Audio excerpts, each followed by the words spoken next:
excited. And then instead of only having 2 programmable settings, you can store 3 in the controller. So when they drop in the second version? This week or next week? Microsoft website is just going to go... I mean, you can buy them through the Xbox store. I'm trying to look on the app to see if you can buy them through the app right now, but I don't think you can. The Xbox app? The controllers, yeah. But it doesn't have a hardware section in here in the store. What's so funny, I was talking to Aaron about this the last time we met. He was showing me the Discord app. It's basically the same thing as the Xbox app. Kind of. You can join in people. You can see what they're playing on. You can join their parties and all that shit. I love it's really close. The Xbox app on PC because I can talk to all my friends who are playing Xbox. And while I'm playing shit on PC. Yeah. It's nice. I like that. Or I can do it on my phone or through, like whatever. Like when I'm driving and I see all my friends are at a party, I'll like drive and talk to them. And I was like, guys, behind the corner. It's like, what? I'm like, you fucking idiots. That's good. I want to troll my friends like that. Yo, they're right behind you. I always do that every time I go home from work. I want to say, "Is the crew on tonight?" Yeah, let's go. All right. Yeah, let me see if this shit's on Amazon. It should be, but Gucci, rocking everywhere. Alrighty. That's the only thing I'm concerned about. Is if I can get that close enough that I can. Why is the 1.0 selling for $185 on Amazon right now? Get that shit out of here. Because it can be. The motherfucker's like, somebody will buy this. Yeah. And they will. Yeah, they have 3 sets of trigger lock settings. Stay far away from that at all times. The grip's wrapped around entirely. It's a $200 piece of equipment. You heard $200. I'm trying to make sure you see me without this fucking pole being here. Well, you chose to sit there. Yeah, I did. Let's go ahead and adjust the mic proper. That's actually pretty good, yeah. Make sure this mic see my face. Or the camera. Yeah, put the chemical with our food. I love my girlfriend, I swear. Oh. Chemical with food. It looks like it. Oh no, never mind. That's something else. I'm down with the sickness. I appreciate your charity to the cause. That would happen. I sit down. I finally enter into the actual table. It goes dead silent. It just goes dead silent. It's like, oh no. Nobody wants to talk to you. Oh no. I'm like the boss of the scene. I'm just walking in. You are. Fun. Just it's like the man when the GM comes into See, the this is where when room and everyone's like, I realized I was about to have 5 people because I didn't want to be rude because I was like, you know what, let me go ahead and invite Jaymee and everything with you because I was like, it is a why not? There's a certain point where you know how hyper controlling I can be. So I was like, fuck it. Well, I can just set up you 4 and I can just leave. Or I could set you 4 up out there and I could just go in here and just play producer or just do anything you want. Game while you 4 just fuck around for 4 hours or 2 hours. 4 hours is a lot. But then Evan fell through because he's a piece of shit. And so I'm really glad you came. There you go. You're going to put our we need a woman input in this. I don't know. Mike, what do you guys say about that? Certain topics I might not know anything Fuck bitches get money. I mean, there's nothing wrong about fucking bitches getting money. You got to do what you got to do to get by. Basically. What color are you, blue? Let's see if I can play this out. I have to run levels now to make sure that you're not peeking all to hell, you loud motherfucker. Sorry. No, you're not. Depends on what. It's just don't you lie. Lion's a sin. Lion's appreciated. How's a motherfucker gonna rate this shit 1 star and it's not even out yet? Oh, what? I was like, my the podcast just started. That's one of those. Who wants? What would they want? This is my rating until I get to the new Elite Series 2 controller, which I might be getting. Had this controller for 2 weeks and the left stick started drifting. Went back to my old black. But you ain't had this controller for 2 weeks yet. Shut the fuck up.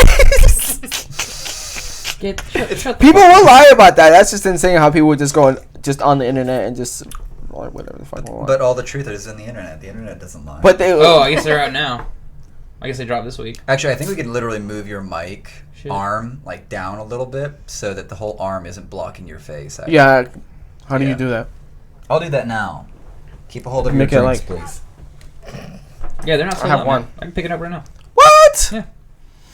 What? I'm gonna put that on my registry. Mall of Money. Pick it up right now. Okay, that's odd. That's not how it's supposed to be to begin with. It's angling out a bit. Someone lifted this a touch. So we're gonna do this. Make it in the middle of the table and make it. I know where I'm going. Okay. Hold this for me. Don't rattle it too much. People Oh can shit! still It's hear. live. I should put my It's phone lit, fam. Huh? Huh? Oh, we've been live. We've been live since I like For before 5 I minutes. I know, Fuck. I I've been busy looking at kinda this figured. fucking Xbox controller shit to make sure I'm getting my information right. Making sure that That's why I like to watch. Make it a little down more. this thing will go, but we have to play this out a bit. Now you're gonna block her face. That's okay. Oh. Nah. And then loosen that and make this go more vertical. Oh, I got you. All right. Yeah. Which way is lefty loose? Lefty loose. Got it. Got it. He's at an awkward angle. You can't tell. I'm not gonna fault him on that one. Like when what was it? When we had the October annual. Nice. We had my therapist and Jason's teacher from high school. He was sitting like right here, but like as opposed to getting the mic set up like with this angle, the mic was like sitting straight. So like it was just in his face like this. Oh my god. More or less. And so, like, his wife's, like, in the back porch watching it on her phone, and she's, like, telling her daughter, Tiffany. I think you met Tiffany before. Yeah. Maybe not. Maybe. Either way. She's like, your father looks stupid right now. They need to move that mic. I'm just like, I'd adjust it. But, like, when you get Jason and, like, John on a roll, you just stand and watch the circus. Well, you've known Jason probably 3 months less than you've known me. I'm pretty sure I introduced you to within about 3 months. Like months, yeah. Yeah, like. And remind me, were you a year behind us or 2 years behind us? 2 years. 2 years? I was a sophomore. Yeah, but you jumped in with us like mad fast. So like. I don't know how. Did you get the background on this? Like, so for my senior year, graduating like 2009, 2010. There was like 2 power couples in the trio of like best friends I had at the time with myself, Jason, and then Stephanie. Okay. And so Stephanie got John, and they're married with kids now. Whoop-de-doo. 2. And I can't believe that. I can. Oh my god. I knew that girl. 2 kids. And then, but Jason was dating his girlfriend at the time, and so it's like 2 power couples out of the trio, and then me, and I'm just bringing Joze everywhere, basically. like there was one girl who I like went to like the prom at University High School, as well as like the homecoming that year, but I kind of just used her to get in. The rest of that year was just Joze was just my shotgun. In the blazer. Ride or die. Gotcha. That blazer, man. Gotcha. Oh my god, that blazer. We had good times in that blazer. Who's got any good? You remember the cruise control on that thing? Like we dropped. That shit was so easy. It's easy, but that was the only car I had with cruise control that would just like hammer the RPM. Mm-hmm. Like everything else, just like me. We'll get to 60 eventually. You know, you'll get run over by that semi. But What's so funny? You feel like just he light would the just car. hold it. He would just hold the cruise control, and it would just start. Oh no! Once I knew it was gonna be set for 70, I'd go through E-Pass, like drop to 30, and I just look at him, just. He would just hold it. It's just so funny. Just hold it. Just. Ah! That shit was hilarious, bro. He did it every time we went through an E-Pass. Oh, it's so great. Every time. What, you guys slow down for E-Pass lanes? Well, yeah, generically, like the actual like little lanes where it's not the updated shit, where it's like not the crossbar. No, where yeah. It's like hold 80, and if it doesn't read it, fuck yeah. Like I wonder how fast you can actually go through that thing before it doesn't register. I'm surprised, like whatever is protecting us from not getting a billion tickets for speeding through those E-Pass lanes. No, they bill you, bro. For tickets? No. Like I speeding don't- tickets. no. Oh, Okay. speeding No, tickets? if you go through it and you don't pay, yeah, they bill you. Yeah. 'cause, Yeah. Like, Not let's first. think He's about, talking like, speeding ticket. yeah, let's like think about the 408, right after like Pine Hills Road or whatnot. Like after you get past the Citrus Bowl, as we'll call it forever. Fuck off, Camping World. Yeah. Citrus Bowl. But you'll go through like on Floridians. the way to Oco, you'll go through that. But like all that 408 stretch is 50-55, and we all will look at each other and go, "I'm holding 80 on that bitch. Like fuck off." Like, Everybody, it's just like, insane how. That's like when I'm driving on 528. Like I don't really go less than 85 miles an hour. Bro, it's insane how many people it's like the speed limit is 70, but I feel like I'm doing 50. well, that's Everybody's doing 90 and above. There are Like, certain roads that you just sit there, look around, and go, "I should be boosting this fucker." And there's certain ones you go, "If I break 30, someone's gonna die." Yeah. when we were going up north to South Carolina for a wedding, We were in Wait. For the wedding? For my sister's wedding. her sister's wedding. Okay. We For- haven't gotten married. No. I didn't think so. I saw fiance on the Facebook, and No. then he says that word, and I go, You're like, For a wedding. I have the Yeah. RSVP in Yeah. there. You're like, I need so to you're write that not shit, just hand correct. deliver it to you right now, Right, actually. I know. Like, save postage. Well, I think it's already on I- there, I've- but you can still do it I if you don't. want to. I just have to walk to my room. I don't have to go to like outside Well, to like you're my right, you're right, you're mailbox. you know, I remember specifically. We were just hitting Georgia, or I forgot which state. We were doing 70 in the slow lane, Oh yeah, then you and hit South everybody Carolina, was though. wow. I'm like, That sounds about right. Yeah, but then you hit South Carolina, and You they're guys like, hit on 90. You guys on 95. It don't matter. Everybody's going. oh then you my hit South god, Carolina, Whole though, and bunch and don't everybody give a is like, fuck. Yeah. nope, slow down. it's Soon as you hit insane South how Carolina. people just don't give a fuck. You've met me. Oh Actually, my god. You know what I realized though, because I'm always the driver. Mm. I think I've probably been passenger to Jason's driving like twice in my life. Because he trusts you, I guess. No. It's just. Or is that, it like, just railing because how I am such a I like independence is like probably the most You're a important. control thing to me. freak. Yes. Just put it As that you can way. see by this like whole production, like, Which is, but I would which is always nice, by the prefer. way. I would always prefer. Thank you. I'd always prefer to like drive myself. So like I'm never passenger unless like I am distinctly going into a vacation situation, and then I just like sit back there and talk shit about how horrible the driver is with my girlfriend. like yeah, let's go there. It's like the same thing You for should our make wedding. this left, but I don't know anything. It's like I'm not driving it though. So. I'm not in charge. I should be drinking right now, but unfortunately, you don't want to have a DUI, which is a nice. thank you, sir. Good man. Like it's like for our wedding. Like I like to take control of what's happening. I don't want anyone else to do it. So wait, are you the future husband that's actually involved in the process? I think Are you picking out the foliage and the seating arrangements and the church we kind of did. and the color There's no scheme? church. There is no church. Beach wedding, No, it's a No. dumpster wedding, No, it's in Dade City. Backyard but wedding? It's like Dade City. a Dade City wedding. I can smell the hickory already. see, It's out in like the open. outdoor It's like ceremony. Like a golf course? No, Or it's like it's kind of park? like a plot of land where it's like a lot it's that kind doesn't of, have a house no, built on no, it no, yet. No, it well, no, not like that kind of lot, but it's like near kind of near like a farm, but Oh, okay. it's not like super close So- to the farm. okay, Like they have okay. horses on their land. And Okay, stuff, okay. But it's really our nice. ceremony's outside. Out in the middle of nowhere. Oh yeah, no. Lots of farm out I'm in there. love with that lots of middle of open nowhere land. shit. I'm Yo, in love it's with in the that. middle of nowhere. Yeah. Holy shit. Like no cell signal. It'd be great. Like you can take 50 all the way. I wouldn't recommend it though. No. No. Was it like Christmas basically? Like No. Is it Dade City? Dade City. Dade yeah, City. Like in Yeah, between. Yeah, Haines City area. Like heading Yeah. heading Lakeland, west. Past Lakeland. Yeah. I know these things. Yep, there you go. Do Yeah. you? Out towards Towards Auburndale. towards the Gulf, not towards the ocean. Yes. I know these things. I swear, Mike. I swear I do. Oh, I've driven too many people to Tampa. Tampa's nice. St. Petersburg's better though. Clearwater's better. And Clearwater Ybor is City pretty apparently good. has everything good. At least Ybor all the City? concert stuff's in Ybor City. Ybor City. Yeah, YBOR. Yeah, that's where. Oh yeah, it's like Tampa, but on a little more meth. In terms of Truth. But like every concert, so either corporate concerts are in Tampa, good concerts are in Ybor, basically. Good concerts? Like how good? I guess. I guess it's where I hear all the stories of people going there for parties and shit. Oh yeah, no, Ybor is a party city. Yeah, for sure. like I thought that was low-key I thought that's Seminole.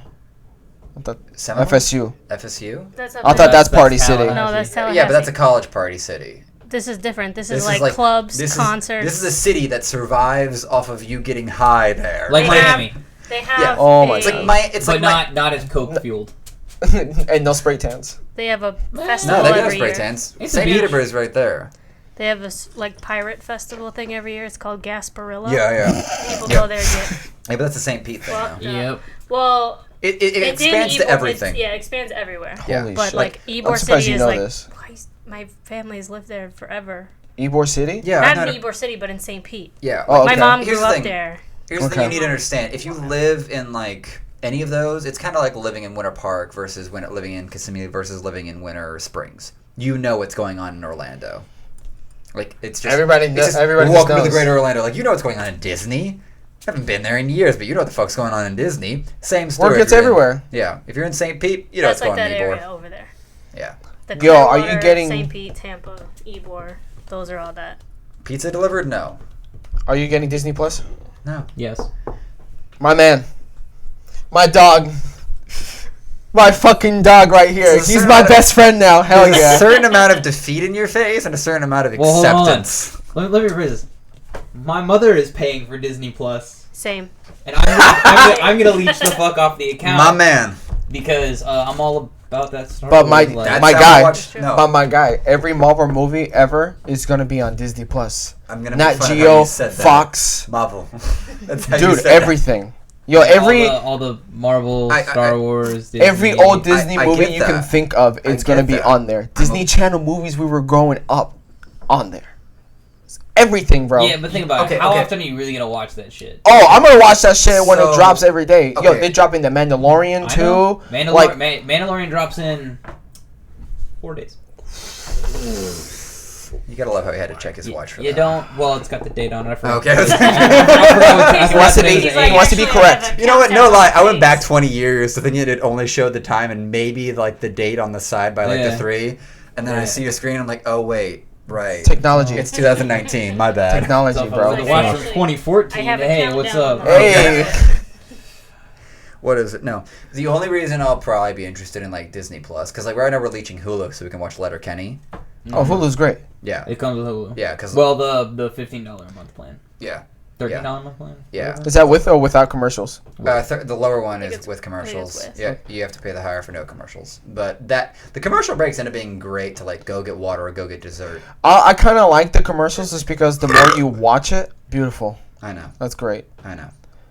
The You more were you saying. the more you watch the commercials, the more it knows like, oh, you've been watching for like an hour. Don't worry about it. This episode's on us. You don't have to watch commercials. So like Really? the more you so the Yeah. more you go into it, like you don't watch commercials. So it's like it's a trade off, you know. Yeah. It's like what is the So, yeah. premium?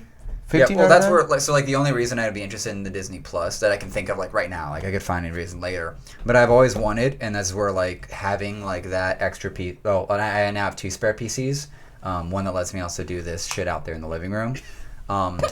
Is that I would get the downloads and I would basically build a VLC playlist that lets me put up like all the holiday movies like in a VLC playlist, Hell yeah. and then just throw that on one of the HDMI Fuck channels. yes. So that like, cause like I sort of want to build my own TV program to put on So my it just- TV. Yeah, like, cause like, so like, I'm surprised it's still there, but Toonami Aftermath. Mm-hmm. You know about that? You It's do. a website that still plays. They still play all that shit. All that shit. Free. It says that you have to deal with like the chat room there, or That's just, fine. and all that shit. So like, I either put that on the screen, or I put on like an Uncle Buck, Home Alone, like Christmas Buck. holiday like playlist, and just leave it up there, Ooh. like just shit like that. I got I a just good build like a whole playlist of shows, of Bugs Bunny, of holiday stuff, of just Ernest Goes.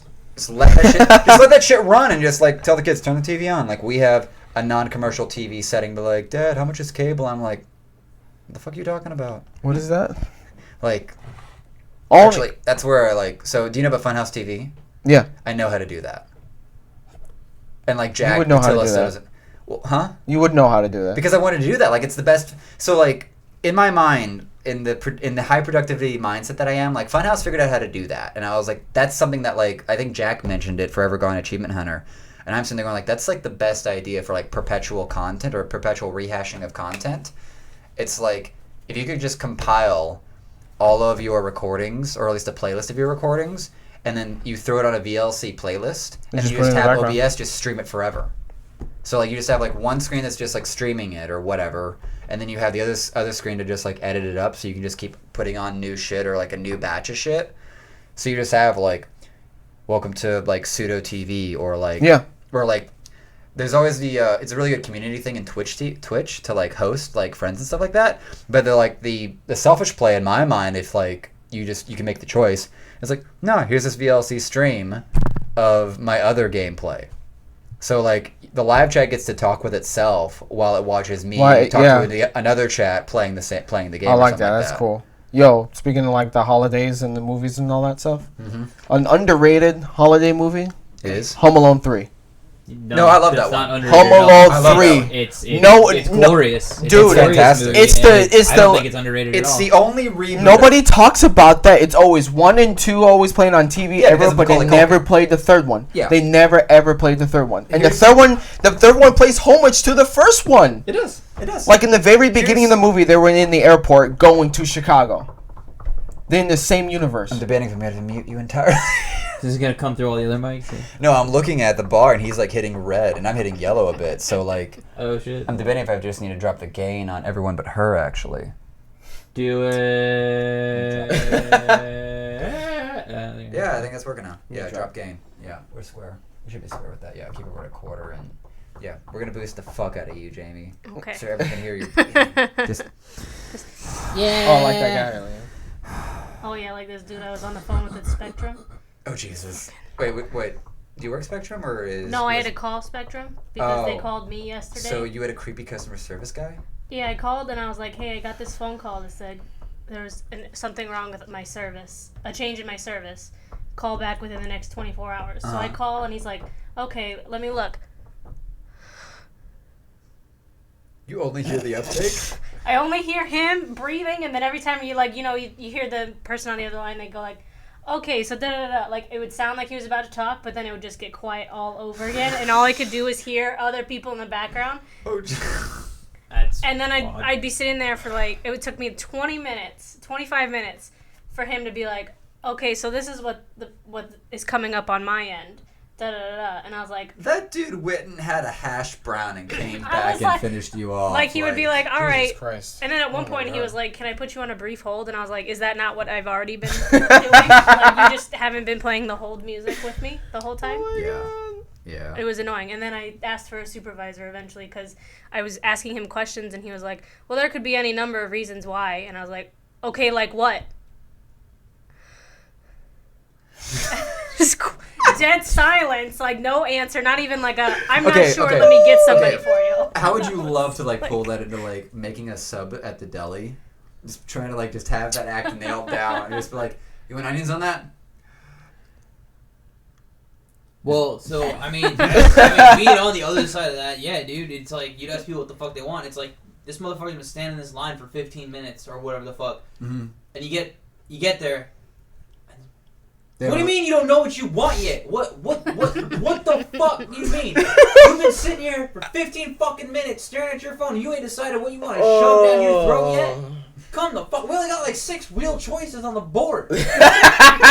Like, he's like, what do you guys have? I don't know, it's all right there or it's all right in front of you. The fuck do you want? Get the fuck, I'm so glad I don't work that fucking job anymore. Yeah. Yo, I work at this. I wanted to add before we left, it got way too far away. Yeah. So I watched Home Alone 1 and 2 as a child and everything, and Home Alone 3 and it was a different kid, and I was like, I was a little like angsty, and then I watched it, I was like, fantastic. Dude, the whole so thing good. is well done. It's good. It is It's good. It's got The it's got little camera tricks, like the guy like with the van just leaves his hand out and just disappears on Yes. it. Like Yeah, that little type you shit. know that's yeah. a camera trick, but as a kid you're like, how'd they do that, Dad? Whoa, that's fucking cool. What the hell? Yeah. I love the little scene where the RC car is facing the actual car, and then if you listen closely, the RC car actually starts engine noises. I'm like, what the hell is going on here? This ain't. Oh my god.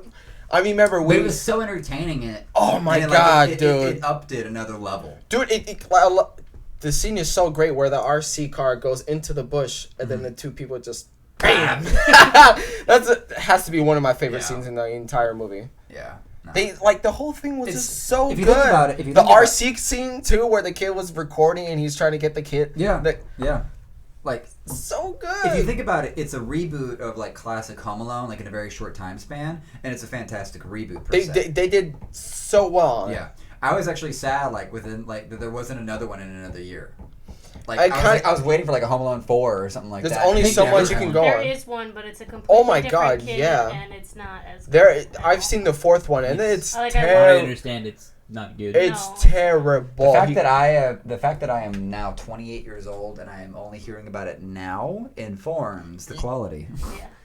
I watched I'm it so once. happy you didn't hear it until But- now, man. I'm Like, happy you I didn't never- need to. Oh my god. I'm happy I never went and watched Aragon. I had Mercedes do that for me. Like, Nope. I've never I'm seen good. that. It's like, so- hey, you want to read another fantastic book that's like Tolkien-esque? Awesome, here's the book. Hey, you want to watch a shit version of the movie where they put bird wings on the dragon instead of regular fucking dragon wings? It made no sense. Watch this trash shoot. I hate that. There's some books where they made the movie into a masterpiece. I think this is something people need Like to a understand masterpiece. when it comes to adaptations from books to movies. People just need to stop having that expectation. You know what? Keep your expectation. No, just don't have it. Just don't fucking have it. Assume it's something. Just don't have it. Because as an adaptation, you should people should learn this after like the 4th Harry Potter movie, and people start losing their minds about that. Right. There's in a book like Aragon, where there's 98% of it is fucking introspection. You can't put that into a visual format and have it be good. I'm gonna be amazed if the new Dune movie does any sort of well, because Dune. Oh, Dune. I think they're doing Doom again, but they've for the 3rd time. But whatever. We'll see. I'm excited for Eternal, but that's not. But anyway, like, so there's 98% of that movie is politics and introspection, and like, or that book, and then like there's a bit of action to it, maybe like 5%. Yeah. I mean, it's awesome, but it's like one of my favorite novels of all time. But I'm nervous to see how it's going to be put on the big screen as an adaptation. And I understand going into it, it's not going to be the book, which is good because the book's only kind of boring. Well, that's that's the whole thing. That's the whole thing. These adaptations have to do is turn the boring thing into an entertaining visual aspect. So the only book to movie transition or adaptation I've seen that I was actually really happy about was actually The Lion, the Witch, and the Wardrobe. Now I saw the movie before I saw the book, and instead of following which one? The Lion, the Witch, and the Wardrobe. Which one? You know, there's like the Chronicles of Narnia. You know what I'm talking about? Yeah. The Chronicles of Narnia has the Wizard's Son, and if you're going with the chronology, there's the Wizard's Son. And that's not what I'm talking about. There's one from the '60s, and it's actually pretty fucking good. Okay, I'm not talking about that one there, Buttercup. Well, you're talking about the one from 2010. Yeah, that's what I'm talking about. That was alright. Okay.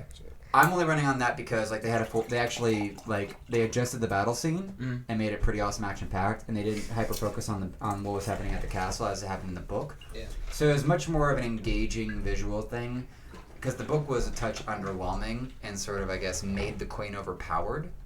So while like her wand had to have contact in the movie, like it just felt like a much better story to me. Yeah. And I appreciate just actually like turning the battle into like an actual combat instead of her just like waves her wand and the entire army is turning into ice, turning into like ice sculptures. Like this could have been an OP bitch. This could have been epic, but you know, good job, C.S. Lewis. You couldn't have a goddamn Helm's Deep. You had to have some wipe my ass shit. Have you seen Fantastic Beasts? Both of them. The second one. And what do you think? The second one. Okay. So I've actually been watching. Dude, the second one. I got started and then he cut me off. You see that shit? I'm sorry. I was about to do it too. Sorry. I love you. Shut your fucking mouth, okay? You gotta let people answer. It shouldn't have been. The second one shouldn't have. You see, he just did that shit. I did. Well, real quick, the second one shouldn't have been called Fantastic Beasts. It should have just been called The Crimes of Grindelwald. Yeah. So I've actually been watching this YouTuber out of England. Actually, he's a fantastic orator, and that's usually why I listen to certain things. His YouTube channel is called The Closer Look. So shout out, love that guy. He actually did he does a lot of exposés because he's a writer. He's a script writer and everything for movies and such. Right. So he did, little dick over there. He did an analysis of how to ruin a climax with Endgame. And then he also did for the movie we're talking about right now, which I just forgot. Crimes of Grindelwald? Crimes of Grindelwald. And he basically pointed out that in Crimes of Grindelwald, it was ruined on the fact that they only had Act 1 and like Act 3. There was actually no Act 2. So like, was the middle part to that? Well, that whole movie's the middle part. That whole movie is nothing but a transition. So check your emotions. It's like the Two Towers. Yeah. I'm sorry. I haven't read the books. Or Empire Strikes Back. There's no books for Fantastic Beasts. There's not. Fantastic Beasts. JK she's writing them. It's all script. It's all screenwriting. It's like all So here's what I want you to do. I want you to go back in your emotional history, because I actually recognize the truth he did in articulating the technical pieces of Act 1 is sort of set the standard and then provide the problem. Act 2 is where it's all rising, and it like gets the climax, and Act 3 is like climaxing plus drop. Okay, that's standard storytelling arc. And all that really happens is like rising, and then it just drops. Like there's no because like if I checked this with that my movie, emotions, yeah, with Crimes of Grindelwald, it doesn't do the right transition. It doesn't do the right curve of how it should go. I can't think of how to properly use my hands to do it. It got to where there wasn't enough rising action and enough sort of tension building that when it finally got to that big flame moment where he's teleporting everyone away, you're like, oh wait, this is the climax? That's literally how I felt, and I'd like to think that other people in watching that movie got to that point and went and felt like, wait, this is the actual climax? Oh wait, this is the climax? Oh, this is when the big shit's happening? Like you were waiting for something else to happen to break it wide open, and then the climax like sneaks up on you because everything else beforehand is either unimportant, doesn't build the tension properly, or doesn't inform that like something's big is about to happen. Everything in that movie is pretty much like low level tension, and it just doesn't connect it well. And then here's some random fucking cliffhanger at the end that's just like, fuck off. It's I don't care. It's not even much of a cliff. I mean, the whole movie's designed to be a cliffhanger because it's a giant act too.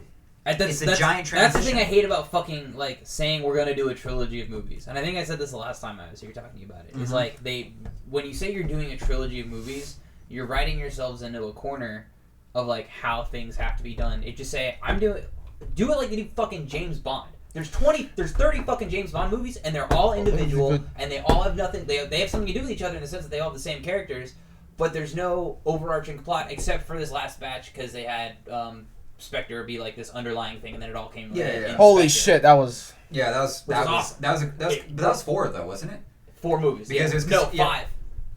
It was Casino Royale, Quantum of Solace, Quantum. You Casino Royale, Quantum of Solace, Skyfall, and then no, Skyfall was the last one. No, Spectre was the last one, and then there was one more in there. I'm gotta look up. Yeah, I was about to do that right now. I got you. Yeah, because like the last one is when like the big death happens.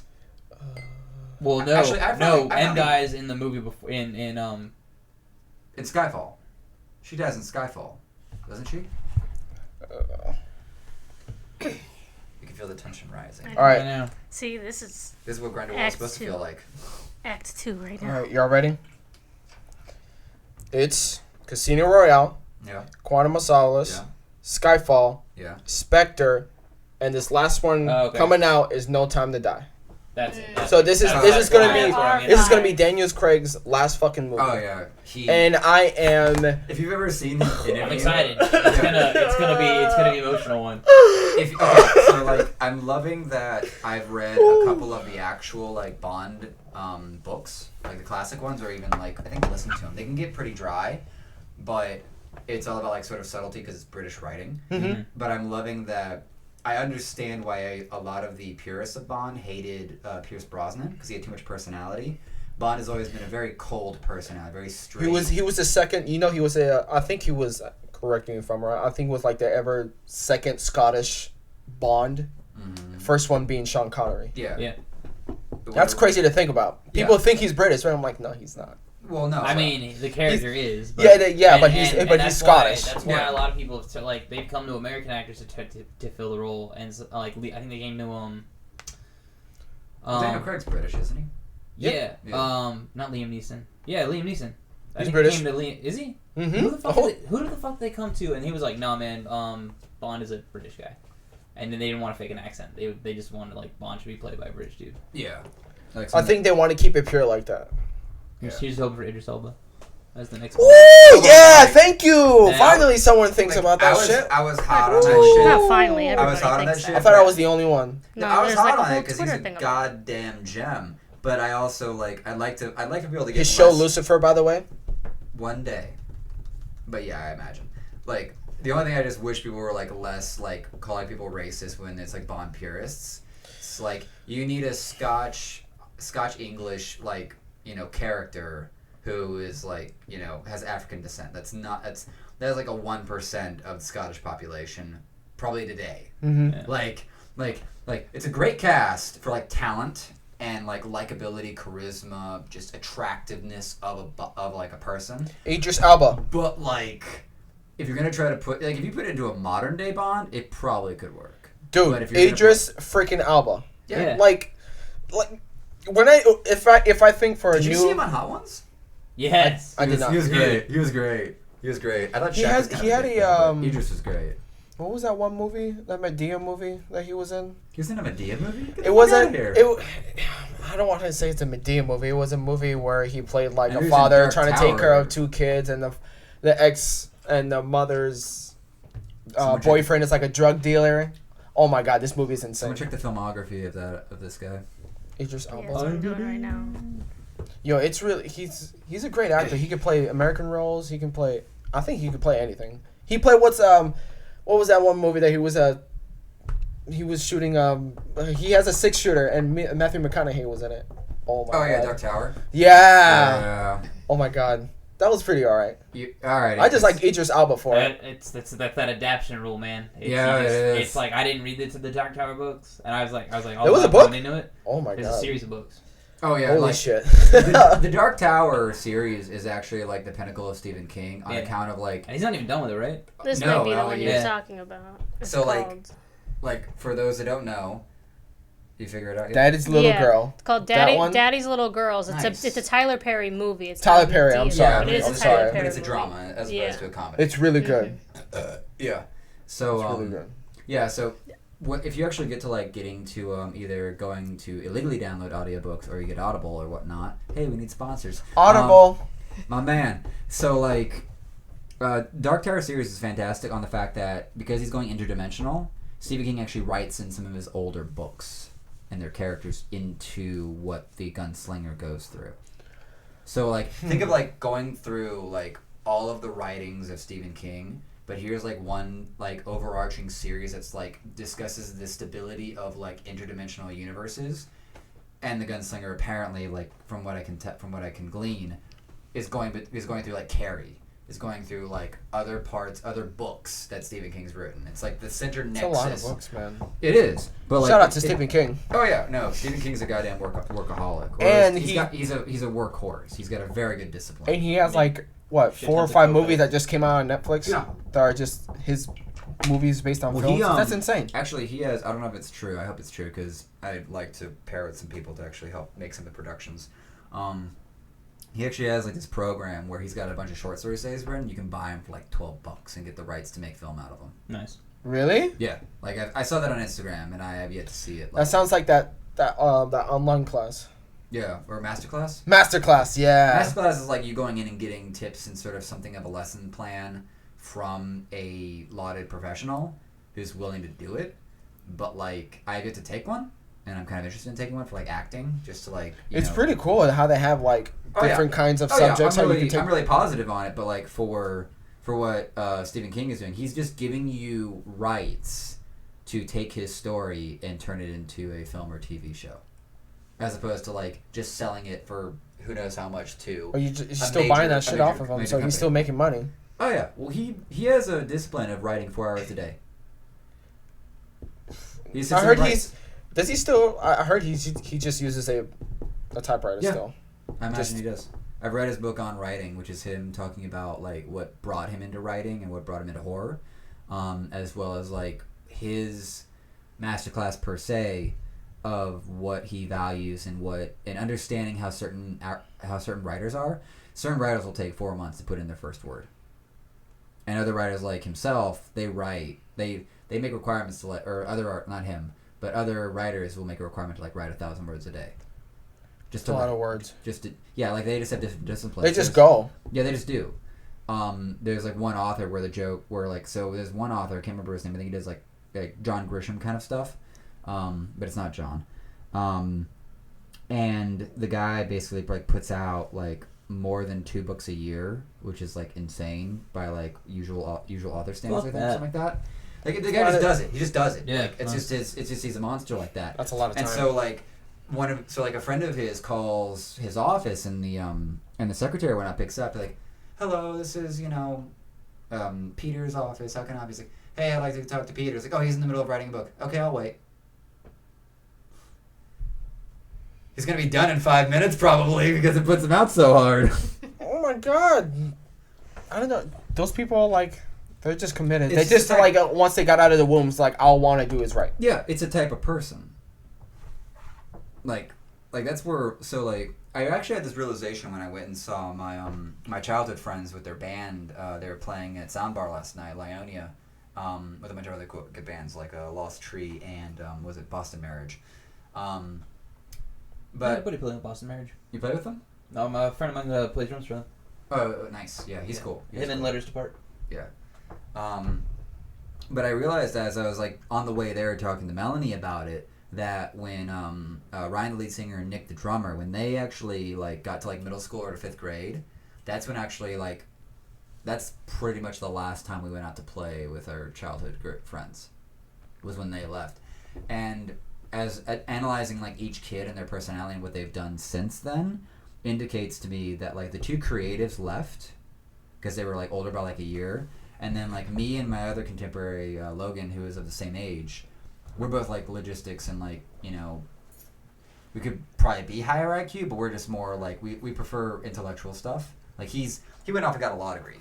I like doing logistical stuff like this. Yeah. And then like the next generation, the next year down would have been like David, who was a creative, but like later, and he was pretty subdued personality and not like he's younger than you, so like he's not gonna take charge unless he has an overwhelming personality at that age when you know you're like 4th, 5th grade down.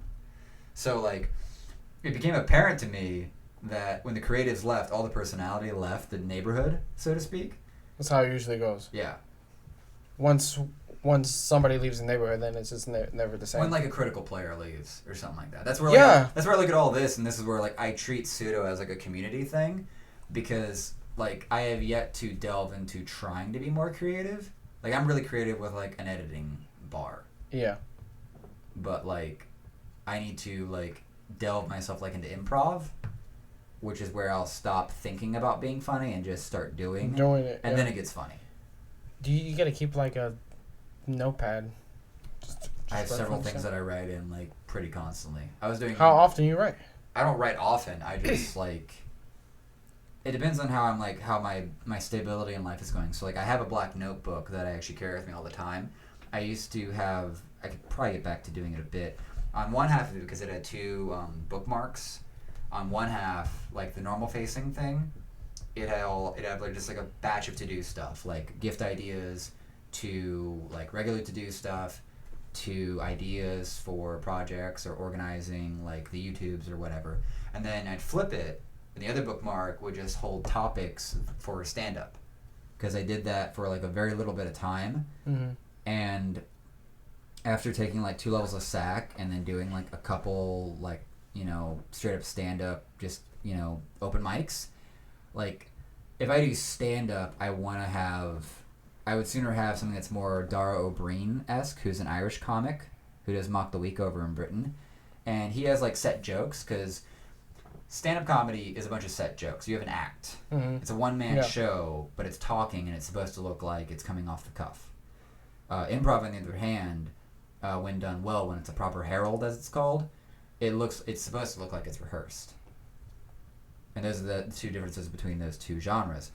And so improv, and me and Melanie doing like 2 levels there, like we love it because of just like improv has like infinite levels of how it can positively affect like your life, from socializing to critical thinking to being on your feet to not being overcommitted to helping each other, like in business and relationships and life, everything. Stand-up comedy is a one-man show and just going up and failing over and over until you figure out how to say the right story funny. Sounds about right. So, like, once I started realizing that, it sort of took the wind out of my sails for doing stand-up. And I'm like, because this is now pretty much stabilized in my mind, I'm ready to go throw the 200 some odd down to go do, like, SAC level 3. Just your own part? Well, go do the next level. Like, SAC does, 4 levels of instruction for improv, and then it has, like, other things like conservatories, which is just, like, next level stuff. So, like, I really wanted to make sure we do that before, like, me and Melanie, like, move out to Austin. And there's a huge improv scene there. But like, are you a member with them? There's no membership. Okay. They have semesters. So, like, for SAC, I think they're in the middle of a semester right now. We had a friend, Charlotte. She's in the middle of SAC, probably level 3 right now. So SAC in between each semester, they'll do a free lesson where you'll go there and you'll get separated off with some of the instructors. and they'll just run you through some pretty much just usual like typical level 1 exercises, just to give you a taste, and then they inform you of like we have 8-week courses. Level 1 is about a 2-hour class once a week, and then like after level 1 it's like about 3 hours once a week. And you get pretty like committed to it because it's 8 weeks of basically working with the same people over and over. Yeah. And for level 1, you'll have a showcase at the end of it, which I did record and put up, I think, on my personal channel. And then once you graduate level 4, then you have another showcase, which is like the full graduate showcase, and that's when you've like gone through like hardship. Because like level 1, I would suggest level 1 or improv for anxiety. Is another coursework or another semester type that they have, or another class that they have. And I think all it is just level 1 with an adjustment for people that are trying to cure their like social anxiety. Yeah. Because that's like what it sounds like. Yeah, well, it's a huge issue right now because like I don't think people are properly socialized, and technology has taken away our ability to have good conversation and know how to have conversation. But like the level 1, I would suggest it to anyone because like it's gonna be, you're gonna go in and you're just learning how to have fun and have like no nerves on stage. You learn a lot of shit of like the audience actually wants you to succeed in any performance you do until you are sort of betraying their trust. Like when you go to like an open mic, you want whoever's getting on that mic with their poetry, with their comedy to succeed, but there's certain things that they do that like you sense are hacky or are like not true, which is like a interesting thing to say, but being true is a really real concept for a performance in any kind. And then level 2 and on is when you get into like really hard concepts that are like, you're gonna do this exercise for about an hour. It's gonna be like near the end of level 2, there's only 3 of us that did it, but the teacher basically was like, we're going to do this exercise. Not everyone has to do it because it's a really hard ask. But what you're going to do is you're going to go on stage and you're going to do a 1-person show for as long as you can. Ooh. I'm done, fam. I'm not done. Like, there's only 3 of us that did it. It was like me, Charlotte, who has a lot of background in doing like one-woman shows and other stuff. Ooh. And then Logan, who's done a lot of improv up in Mississippi. He's at Blues Brothers backup at Universal Studios right now. Yeah, like that's neat. He's like, if you go watch like that SAC level 1 showcase on my personal channel, Logan's like the best thing there because he has such a background in it already. Like he's just going through the levels just to like network and try to find other opportunities to perform around town. Oh yeah. So like it's a good way to get out there. But yeah, like level 2 and on, it's like that level shit of like we're gonna teach you like hard concepts about like significant concepts like story structure to like. You're gonna like wear good shoes next week, wear like walking gym shoes next week because you're gonna be walking a lot, and you're walking for an hour and a half or something like that around in like the big stage room area. If you've ever been to SAC, you're walking all over that wood floor for like an hour, and your instructor is making you identify where this string is on your body and pulling it to greater and greater degrees to make you walk a certain way, and then visualize what kind of character would embody that movement. That's a little too much. It's intense, but it's like involved. That's a little too much. It's involved, but it's incredibly satisfying too, because like you're going deeper into it. Because like the funniest thing about improv is that you're gonna go up and you're gonna make a whole brand new thing every time. Like I cannot suggest. That's cool. I like how people can just do stuff off the fly like that. I can't. Well, here's the thing: it's not talent based. Like sometimes it is talent. Talent can do a lot, but like hard work has done a lot more than talent ever has. I mean, hard work can bring in the talent. Hard work can coach the talent. Hard work can just do the damn job. Like, I cannot like between doing ballroom and doing like improv. There's like 2 things I cannot suggest highly enough.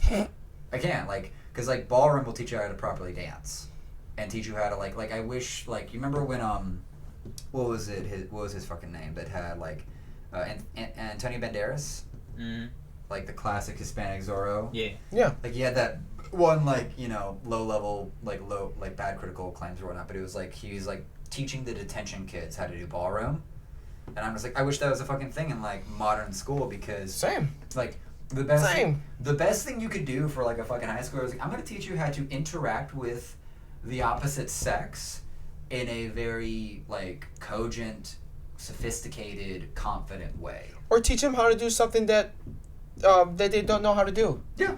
Just to keep them out of trouble. Like, it's just... Okay. Well, you were in the bar room. Yeah, in high school. For a while, yeah. Sophomore and junior year. Mm-hmm. I was one of the vice presidents during junior year. Do you actually remember any of that, Jess? It's been a while since I danced. Like, that's unfortunate. Years. Now, isn't it? Well, I don't dance at all. So. Oh, he could. Leave. I still have my hand-eye coordination though. Could. Oh yeah, no. If and I don't. If I do it, it probably would just come right back to me and be like, oh yeah, this is how you do it. They can in a way, yeah. Like they can. It's like riding a bike. You never forget. Which dances did you get? West Coast swing. Oh yeah. Ballroom dancing, swing. East Coast. No. Never East Coast. East Coast was too. Well, there's only West Coast and East Coast. I learned regular swing and then West Coast swing. Okay, what's regular swing? Like regular one, swing? It's like two, it's. Rock step? I can't. I mean. Or it's a little bit slower. Like, swing. You're more like this. Is there still a back step? And then I think there is a back step. Yeah. But with West Coast swing, there's more of a. Oh, I know West. I know. Oh, you West gotta Coast. bring you over here. Gotta bring you then step like. Yeah. It's a lot. West Coast swing is a lot. Yeah, West Coast swing. Ballroom dancing. Salsa. Yeah, you get salsa. Salsa and like West Coast are probably like the top two things you could probably get to. I'm forgetting one more. Any waltz? Waltz? Yep, there it is. Waltz is so classic. It's just sad there's no. So easy. There's no music that is in 3/4 measure though. You just walk in a box. Oh yeah, walk in a box. I mean, but once you get your rotations you down, can take any. Oh, you could go anywhere. You could walk. You could do a circle in the room. I'd love that shit. I'd have to like look. I'd have to ask a lot of freaking people at that wedding. But like, so when me and Melanie, like right before we first started dating, when we were at that wedding, we left the dance floor. We just waltzed through the whole like reception. Oh yeah. Because like you eventually learn how to take that box and the rotation, and you can just know how to just go. You could navigate a whole crowd with it. It's all about hand-eye coordination. That's all it is. And leading with the shoulder, fuckers. Always lead. Do you ever watch movies now and you see the guy's got his hand wrong on the girl when he's trying to lead her in a dance? Like he's got her like down. Continuity error. He's like it's a Sprite and he's Scrub Coke. Scrub dancer, like that fuck you, of Joe Rogan.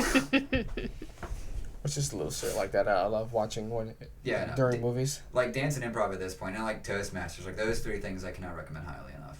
Like Toastmasters for public speaking, ballroom to like learn your body and dance on like in multiple levels with just any sort of ballroom, whether it's like Latin dances or like European dances, and then improv because it just makes everything sort of come together.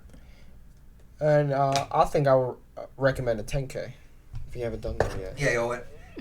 show the fucking camera. Yo, is that the what was it? This was the wine and dine. The wine and dine one. Yeah. Because I know I didn't take part, but I did like follow a friend at the time, during the what was it? The tutu.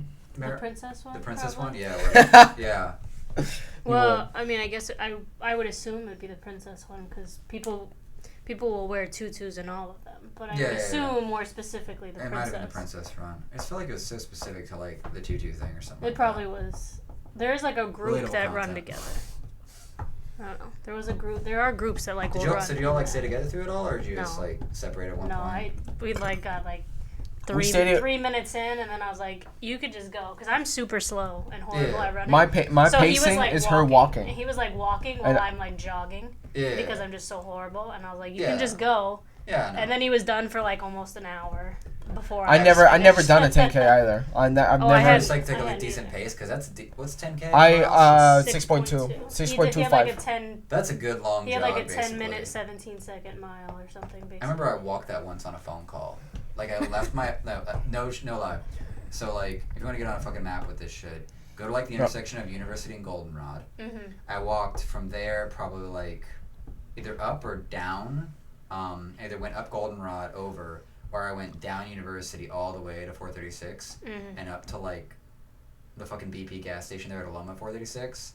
Like I went that far. I feel like I went all the way down to the Publix on Aloma, like before right around Mellow Mushroom, and then I walked all the way back to my apartment. I know what you're talking about. On one phone call. Jeez. Like that's 7 a lot. miles or something like that. That's a lot, dude. I don't know if this is good or not, but I finished an hour 3 minutes and 49 seconds, a 10K. Do you work out right now at all? I always ride my bike everywhere I go. I don't really work Actually, out. that'll do a bit. But yo, I was pacing 10, 17 a mile. Damn. And I don't Yeah. run at all.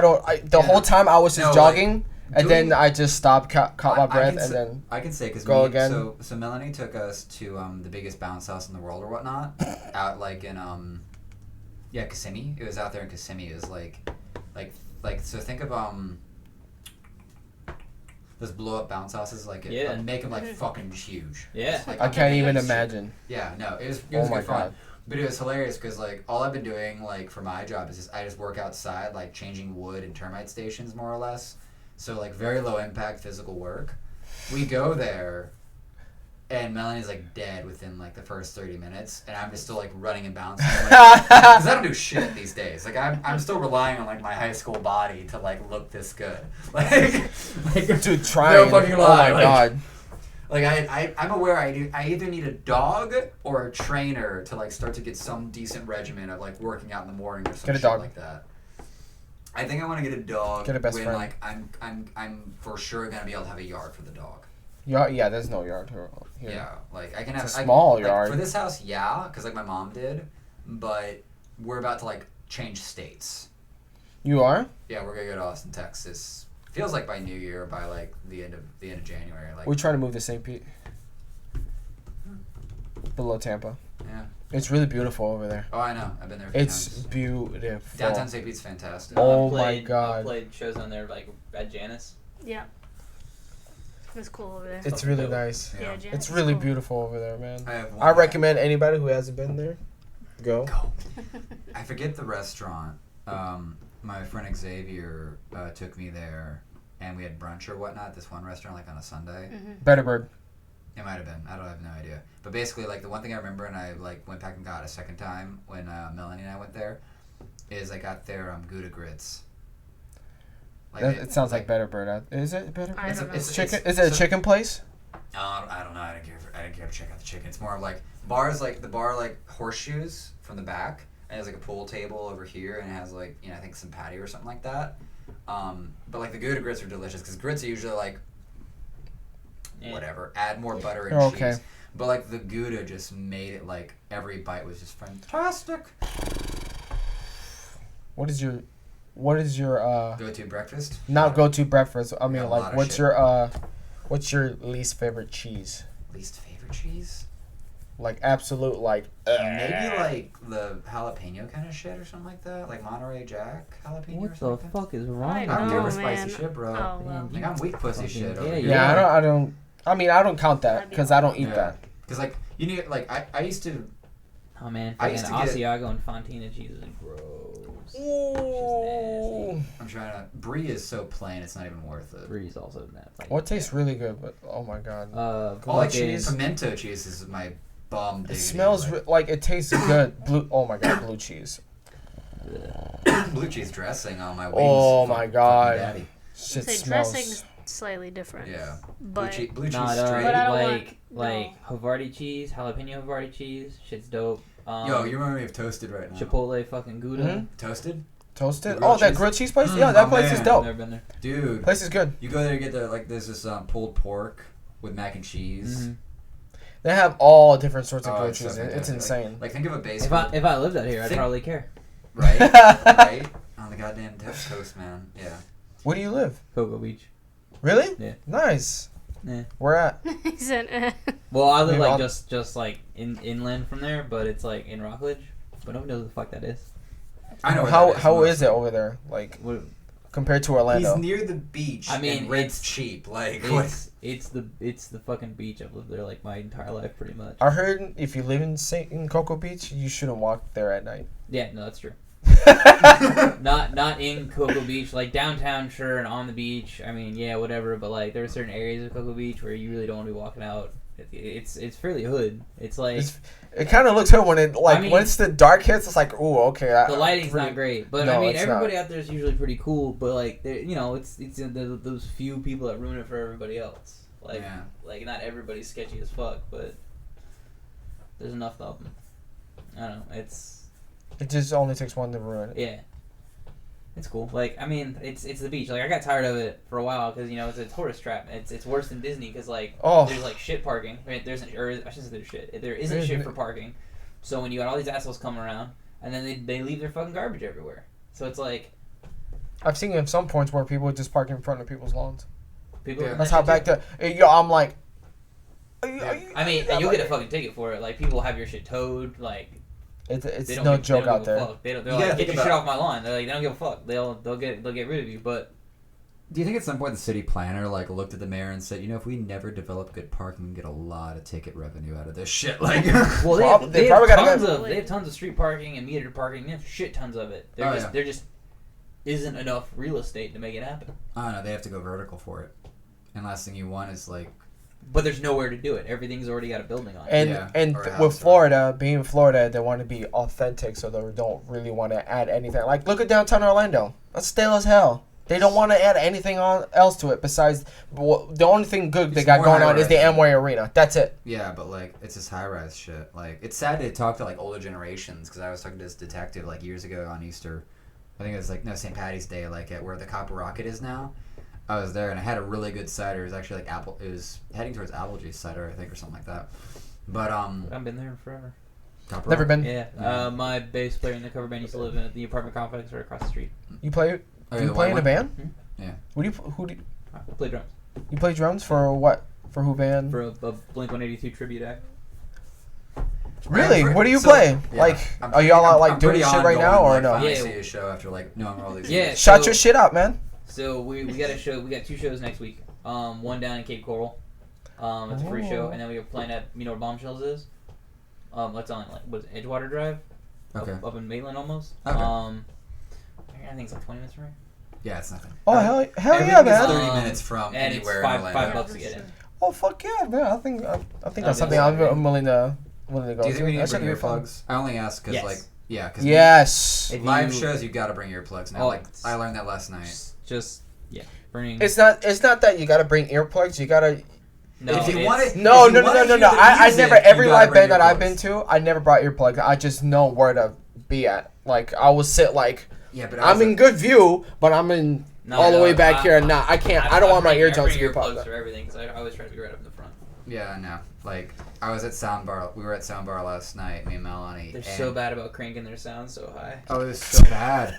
Like Lyonia got on. Soundbar. That's downtown, right? They're you remember back booth? It's where Boss was. I think it's where Boss was. In downtown. It's the old back booth. Yeah. It's okay. If you show me, I'll be like. It's on Pine. Okay. Yeah. 37 was. A lot of brick. You remember? Okay, you know that pizza parlor that's got the open lot right next to it? Right. Okay. Yeah, like right across from Ember, practically. Okay. I know what you're talking about now. It's right next to the fire station. Yeah. Oh. Yeah. Wow. Yeah. You got the railroad tracks, fire station, soundbar. Yeah. I always go to my coworkers always try to take me to iBar. I'm like, fuck iBar. I need to go to iBar at least once. I should have gone there years ago. I've only been there once. It was like 7 years ago, and I was so bored out of my mind. I was like, the fuck we doing right now? I've been there one time with my coworkers, and it was fun. I'm not gonna lie, it was fun. I think, but they every time not a dancer, man. Yo, dude, I hate going out. I can't stand. Like, I had friends try to grab me to the club once, and I was just like, I would go in a group. $25 to go stand in a fucking noisy ass room, and then people were like, "You want to get a drink?" I'm like, "Yeah, sure." $15 for a fucking drink.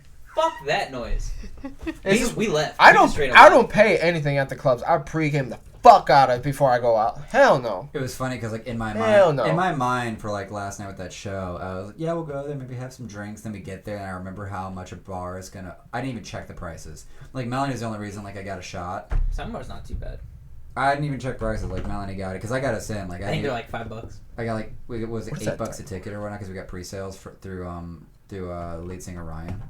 So nice. Like, yeah, but I think they were probably like 16 like at the door or something like that. So. They were 8. If they were probably 10. Yeah, something like that. The only way I'm gonna go out. But like I going back. That's to, like, just how soundbar works. Yeah, just going back to like how loud it fucking was when certain acts were going. You like I've always hated this is that the instruments will always overshadow the vocals. I hate that's the one. Why? That's everywhere you go. That's every small venue. Why? Because a lot of singers, like, yes, the sound guy could turn it up, but a lot of singers just don't know how to project.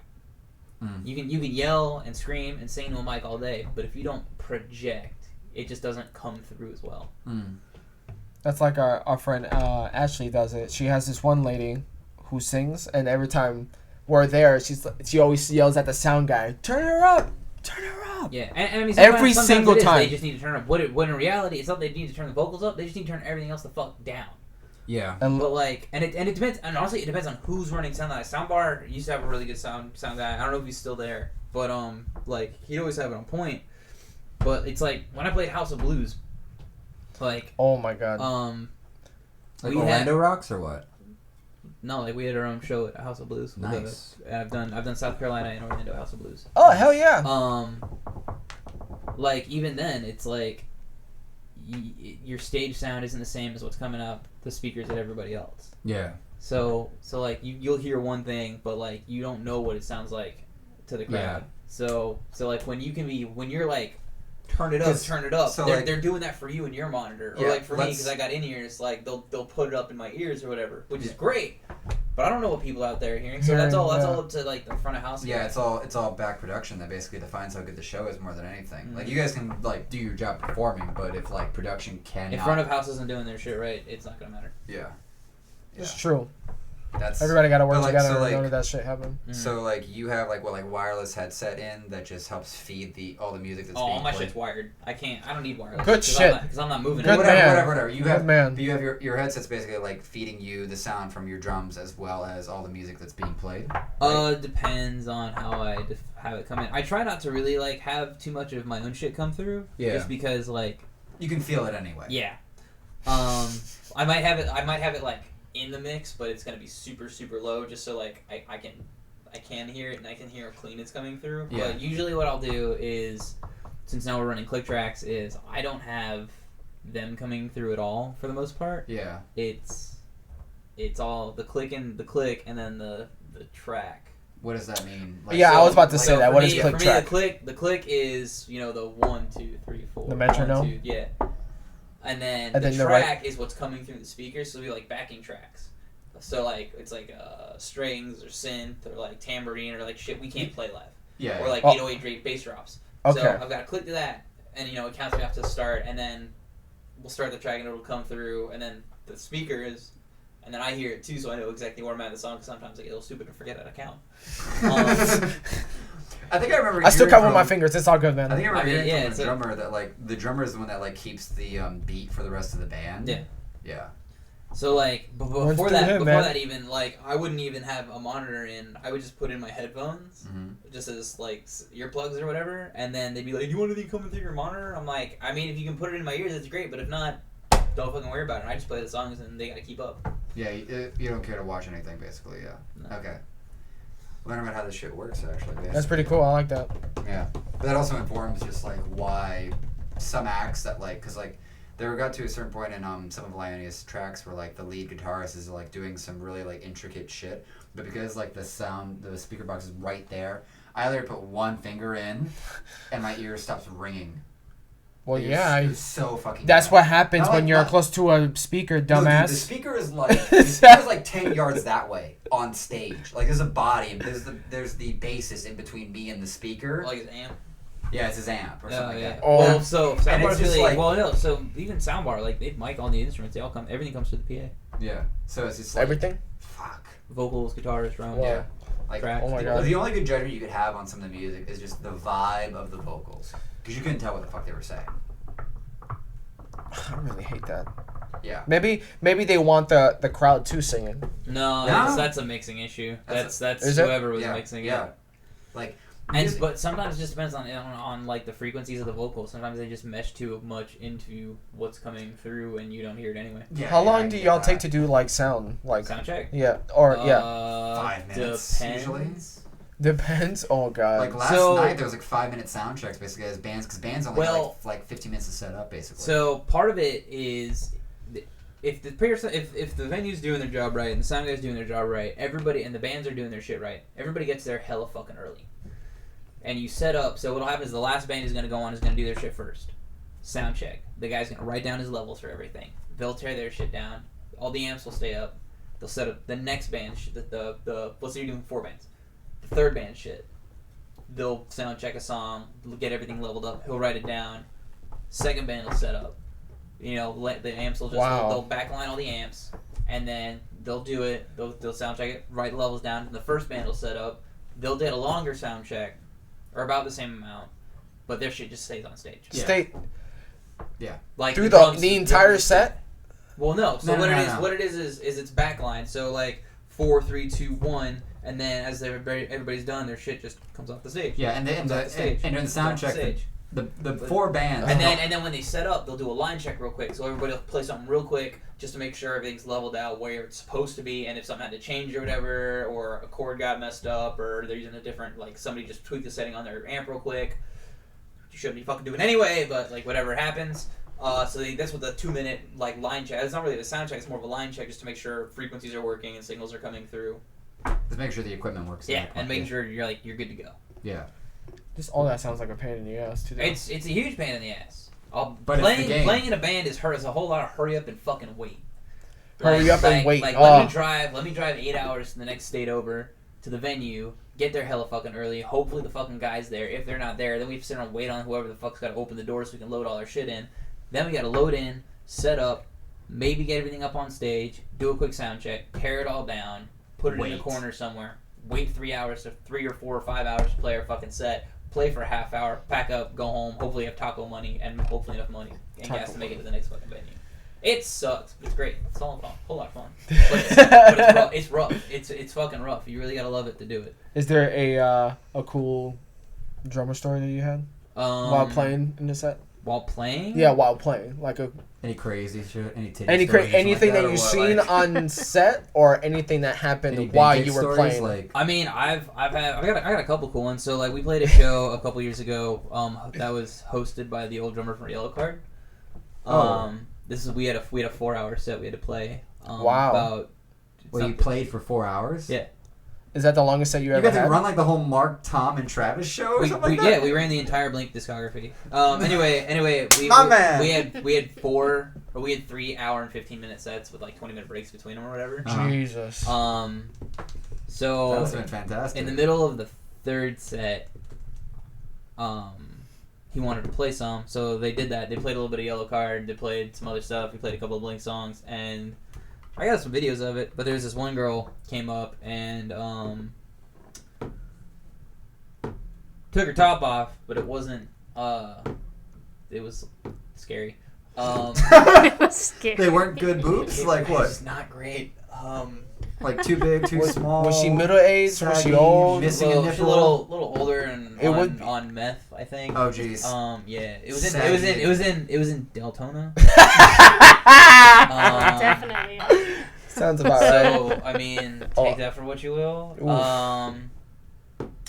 Let's see. We did one where we were playing Janice. I think it was Janice.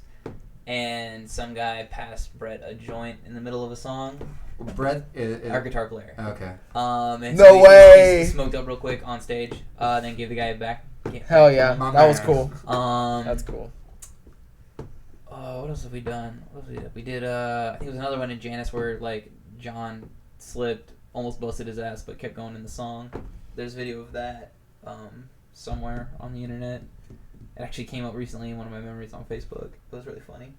What else? What have we done? On stage? Yeah, he just like jumped, his foot slipped out, and he was like, oh! Like the freeze frame in the video. It's like you can just see his face is just like, oh shit. I mean, he recovers really well, but that happened. I'm trying to think what else. What's so recent? That's some old school shit. Well, you guys are just sort of kind of getting back together right now, right? In a way, or at least like getting back on the grind. Yeah, we haven't done anything in 6 months. We played May the 4th / Cinco. That was the last thing we did. May the 4th. Yeah, we Irish. I was dressed. I had a Princess Leia once. Nice. And then one of my guys had a sombrero. Yo, have you seen Talk about a fiesta with a lightsaber. Bro, well, we had our friends in the Grizzly Adams. They did a fucking Green Day cover set, and they fucking slayed it. They played St. Jimmy the whole fucking 10 minutes of the damn thing. Damn. Like they fucking killed it. We definitely want to do a set with them again sometime. I'm just trying to think of the crazy shit that's happened. I think it'll come as we get going. Actually, your unconscious will just pull that shit. Dude, it's been so, I've done so much. It's all like normal at this point, and it's kind of like what I think you're gonna be like my friends. It's got to be like something's got to be like on fire for me to be like it was nuts. Yeah. Note to Like- self next week: get on fire. I mean, sure. Yeah, it's this is just so much fucking shit. You just tend not to think about it. You know, speaking of buns, have you seen the new episode 9 trailer? What, Star Wars? Star Wars. Okay, right? first 3 off, weeks ago? Star Wars? First off, I don't watch trailers. I don't want to deal with trailers because after Star Wars Episode 3, where the trailer told a better story than what actually fucking happened, I don't care about trailers because they set me up to think it's going to be an epic fucking movie, and then Obi-Wan just uses a blaster, and that's how General Grievous, who is this... Like, you get introduced... Yeah, the high ground. Oh, fuck. Hold on. You get a minor, No, you get no. minor introduction to General Grievous, and he's like this badass looking motherfucker. It's gonna be the best lightsaber duel you've ever seen because it's 4 lightsabers on one. Did you watch the animated Clone Wars? Did not. From 2000. That's- Hold on, that's- wait. From 2003, not the CGI one. Is that? The I, one I know what you're talking about. Okay. Was that before Episode 3 came out? Yes. Okay, I missed that. And I that know what you're aware of, introduced and that paints him. That gives all the context for him. I'm aware of that. Okay. It's that he shows up, and this is my first introduction to him. If you're doing just movie, Yeah. If you're doing just movie, everything else is Yeah. canon, but just movie canon. Uh-huh. He gets introduced. He Mhm. shows up weak because he's coughing because of Mace. Mhm. They have one epic fight, and it ends in the most underwhelming fashion ever. I don't disagree with you. And then At all. and Hayden Christensen's performance of Anakin and like a lot of the breakdown of Anakin and Obi-Wan's relationship is so shallow and so unendearing that like I'm waiting to like get a setup of like I don't even know who the right people would be, but I have in I think the hard drive I'm trying to get fixed right now the re-edited version. Someone took Episode 3, recut it, put it in a different order, and made a better movie. So, I mean, you can. I'll say this. I'm very interested in the next Star Wars. If they Have you seen- If they somehow figure out how to fix the goddamn catastrophe, as most of the internet says, and I can sort of feel, was The Last Jedi. Well, I thought The Last Jedi was great. I thought it was great I in think- pieces, but like. There's something about the overarching story that's trying to be told in a trilogy. there is no overarching story in this goddamn trilogy because Kathleen Kennedy's a goddamn moron. I'll stick by it. To Who the is day that I again? die. She is the person who George Lucas picked to succeed him in as head of Lucasfilm. She's the Kevin Feige. She hold on, no, she ain't shit. So she was trained by Lucas and given this whole fucking thing, his outlines for the next set of Star Wars movies, and she was supposed to like help foster his vision into the Disney empire of Star Wars, and then she went, "Oh, by the way, fuck you, George Lucas. I'm not doing it." She has no business running Star Wars from a creative standpoint ever. It should have been Dave Filoni from the. She fucking kind of get-go. doesn't run. Disney owns that shit. No.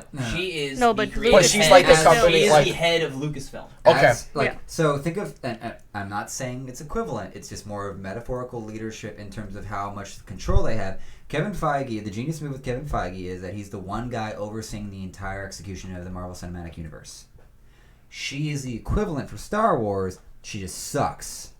I wouldn't call her the equivalent at all because she didn't do her fucking job, and they started out a fucking trilogy, and they decided to say we're gonna make a trilogy of movies.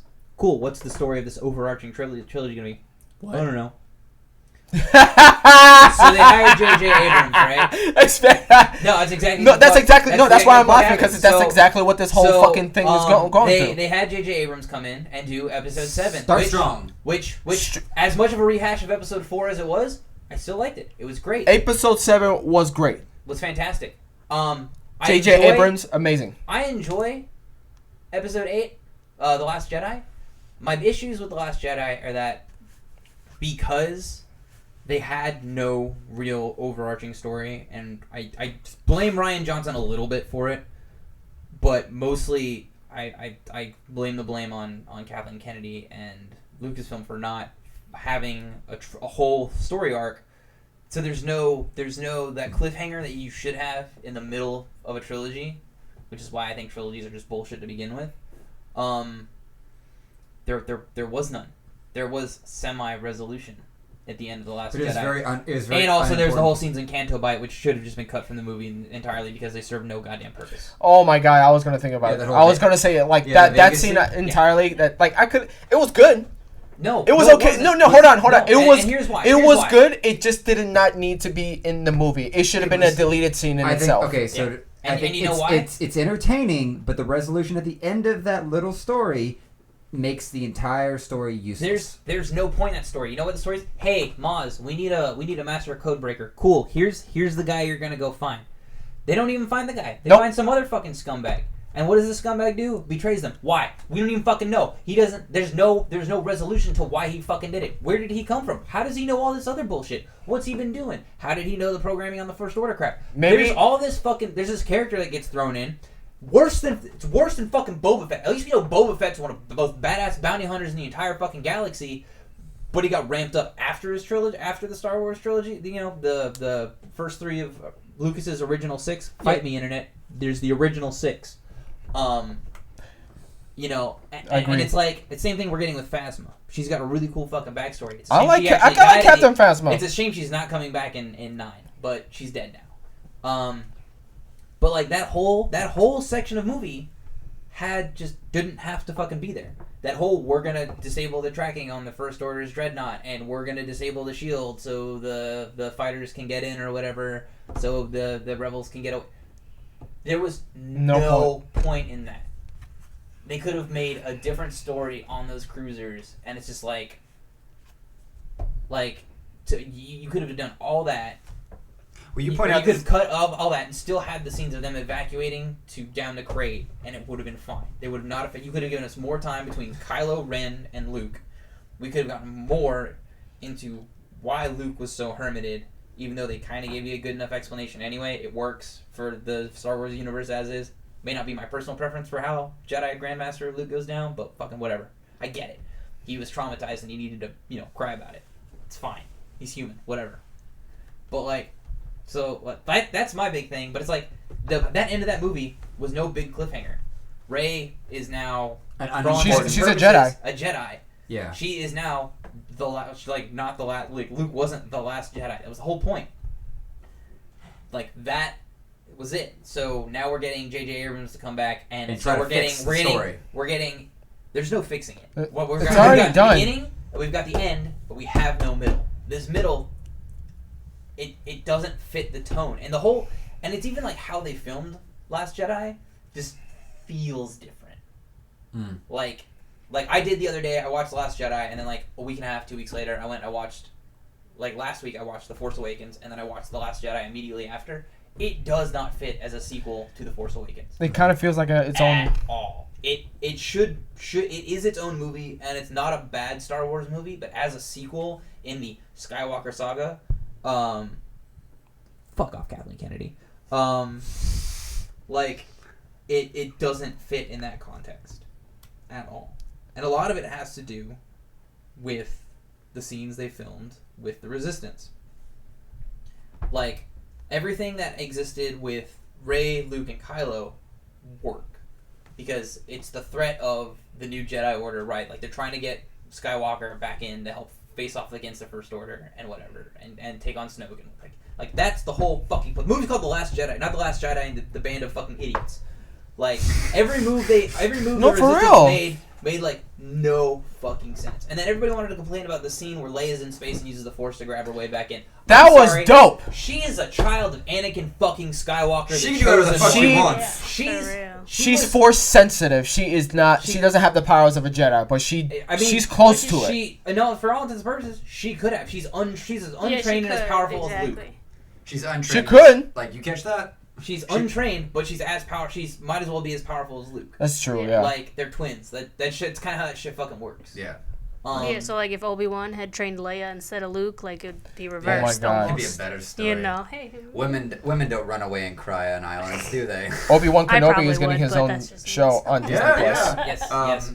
That actor's coming back to Obi-Wan. Ewan McGregor. Ewan McGregor. Woo! That's the only time I've ever felt happy guy. about Kathleen Kennedy My is when guy. she came out and introduced him and said, "Hey, Ewan, how you doing?" He's like, Kathleen, can you ask me if I'm gonna play Obi-Wan Kenobi again? That shit was Are great. you gonna play Obi-Wan Kenobi again? Yes. Yes. And Everyone the lost their The only thing minds. I hated about that entire fucking section Panel? is that when Ewan McGregor came out, he didn't say hello there. Right. Haha. Fucking missed Hello there. opportunity like a motherfucker. Hello there. All right, so yeah. let's dive away from because we've already gone through this giant haberdashery on your JHP episode. I'm gonna. But like I said, I can teach a college course on Star Wars. We love you Star can do that Wars. on Halo and Star Wars and Blink-182 content, okay? So I have yet to sort of dive into anything YouTube wise, but I'm sort of looking at them reviving Palpatine for this final installment, and I'm going. I'm losing. I got it. I got hyped, but I also went, why? Why the fuck is Palpatine here again? So there's. Are we running on because Remember. the canon that he figured out immortality and now he's just transforming himself from because I've been going through a lot of Star Wars reading club videos on YouTube, I gotta use and the I'm bathroom, so learning keep talking. how incredibly weak this final generation of Sith is compared to ancient Sith I'm gonna go with this because of their distraction into politics and shit. Wait. So what? So that's. Wait, what are you on about, man? What do you I'm mean? yeah. So the way I understood it in previous canon, and I guess they could have. The Legends, as it's called now. I Yeah. think. So when Bane wiped out the Sith, Yeah, the thought bomb. I think that everyone dies. that's Hey. yeah. It's kind of like how It's the enlightenment, dark. the light side work is that the entire dark side, or for the most part, there's still dark side users, but the majority of the dark side of the Force flowed through the conduit of the Banian Sith line. Mhm. So up until Episode 1, Plagueis and Palpatine. Banian Sith line in terms of genetics, basically, the Skywalker line's a genetic line. No, for in Force? terms of the Banian Sith line ended with Palpatine and Vader. Mhm. It was that rule of two thing, one master, Yeah, one yeah, apprentice. That was Yeah. the Banian Sith line, and in most cases, the true line of succession within the Sith.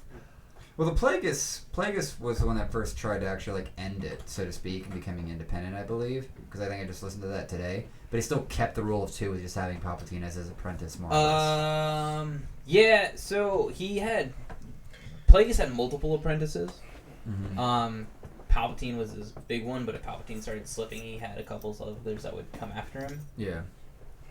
I think I'm remembering that right. What happened? Oh no, I'm I'm talking about Plagueis' the master. rule of Plagueis' two in master terms had- of Sith Lords. had Yeah, The rule of two? and Yeah, the rule of Plagueis two. and So you have a Plagueis. master Plagueis and an killed them. apprentice. That's Okay. it. And That's So, revived like- one of them. And he kept Palpatine him and as an Vader, experiment. Palpatine, So he Darth used him Maul, as an experiment Palpatine, for his, Count Dooku, or immortality. whatever. So yeah, so that's what we're sort of asking the question going into this No, final episode. Yoda, Count Dooku was Yoda's apprentice. Yeah. Yeah, but then Count Dooku became a Sith. Oh yeah. Count Dooku Sort never of. became. Count a Not Dooku really Sith. became, Yo, I guess, but he was like I a love bad that actor guy. who played Count Dooku. Count Dooku Yeah. became a Yeah. soft. So I don't know what the the term principle would be. that I'm He right. became a dark Jedi. Yeah, that's the probably principle more I'm accurate. writing off of is that the ancient Sith worship the Sith itself, the dark side itself. The argument that's sort of run by Star Wars Reading Club and other YouTubers that I've just been sort of just delving into Star Wars lore is that the ancient Sith worship, so they had all these far more incredible powers with the Sith and sort of going to immortality, like the story where there's a Darth Lord that Darth Monin or something like that, who has a duel with Vader and just handles him. That's And- a and- different. So That's That's- one batch of canon or whatnot. that's a off- new one. That's in a. I actually read this comic. Okay. Okay. Let me finish the point before you. Okay. So the premise of where the ancient ancient Sith believe that the current Sith, i.e., Plagueis, Sidious, and Vader, are all far weaker, is because they're far more obsessed with destroying the Jedi and politics, which takes away from proving yourself to the dark side and thus acquiring more power through the dark side and eventually immortality or whatnot. So it's one of those where it's because the midichlorian manipulation that started with Plagueis and then probably goes into Palpatine and maybe Vader a bit. I think Vader is probably just more here's the Surgeon General that's going to run ship on for the damn Empire. You can correct me on that one. So I'm sitting here going why the fuck is Palpatine showing the fuck back up unless he's actually landed? He actually figured out he actually landed immortality before the final showdown in Return of the Jedi, when by certain canon interpretations, he's probably like not the weakest, but he's the most successful in terms of political and overthrowing and taking over the galaxy after like 3,000 years.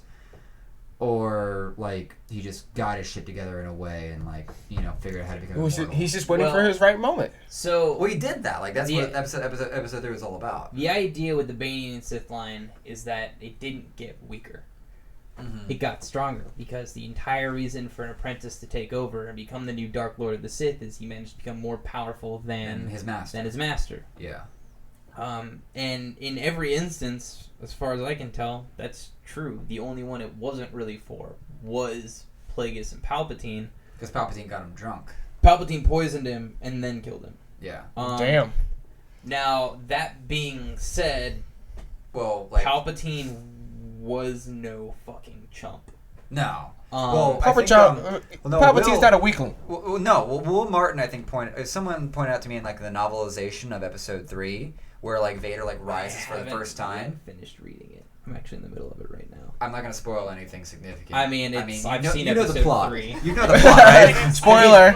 So I think it was I think someone told me, I think it was Will Martin, is that when Vader's having that first rise and he puts out that blood-curdling no, is that he is focusing everything he can on killing Palpatine right then.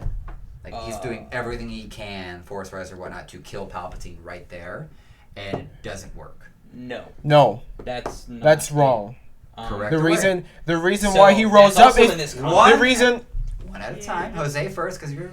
Well, you talk when when Anakin becomes Darth Vader, right? Yeah. Is that what you're talking about? He became Darth Vader before he. No. He was Anakin, and then episode 3, it's like he's like you see Vader coming out of him. If you pay attention to episode Vader. 2, if you pay attention to episode 2, listen to the background. You just hear that Darth Vader music just happen every time it gets to Anakin. The Imperial March. Oh my God, I love that. A bunch of different stuff because it's not. While it is associated as being Vader's theme, it is not. It is not exclusively. The thing is that Anakin is Darth Vader pretty much like when Mace Windu dies and he walks in the Jedi Temple. That is when he is in fact Darth Vader.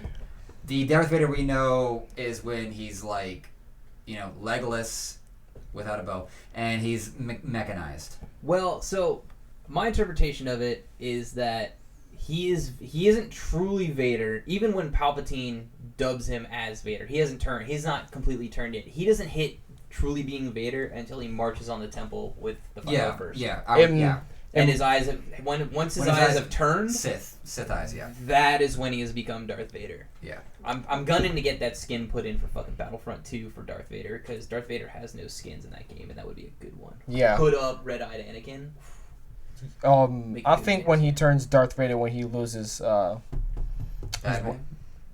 she dies like right as he rises. Exactly, and then it goes to him and he's like, "Yo, where's Padme?" And he's like, because that was his love of her life. Yeah. So, that being said, in that he never directly reached out to kill Palpatine. Mm-hmm. He just had a shockwave of energy leave. That's in the Darth Vader comic that came out in late 2017. Okay. It opens with that scene. Yeah. And what happens is he does a shockwave. Palpatine definitely gets fucked up.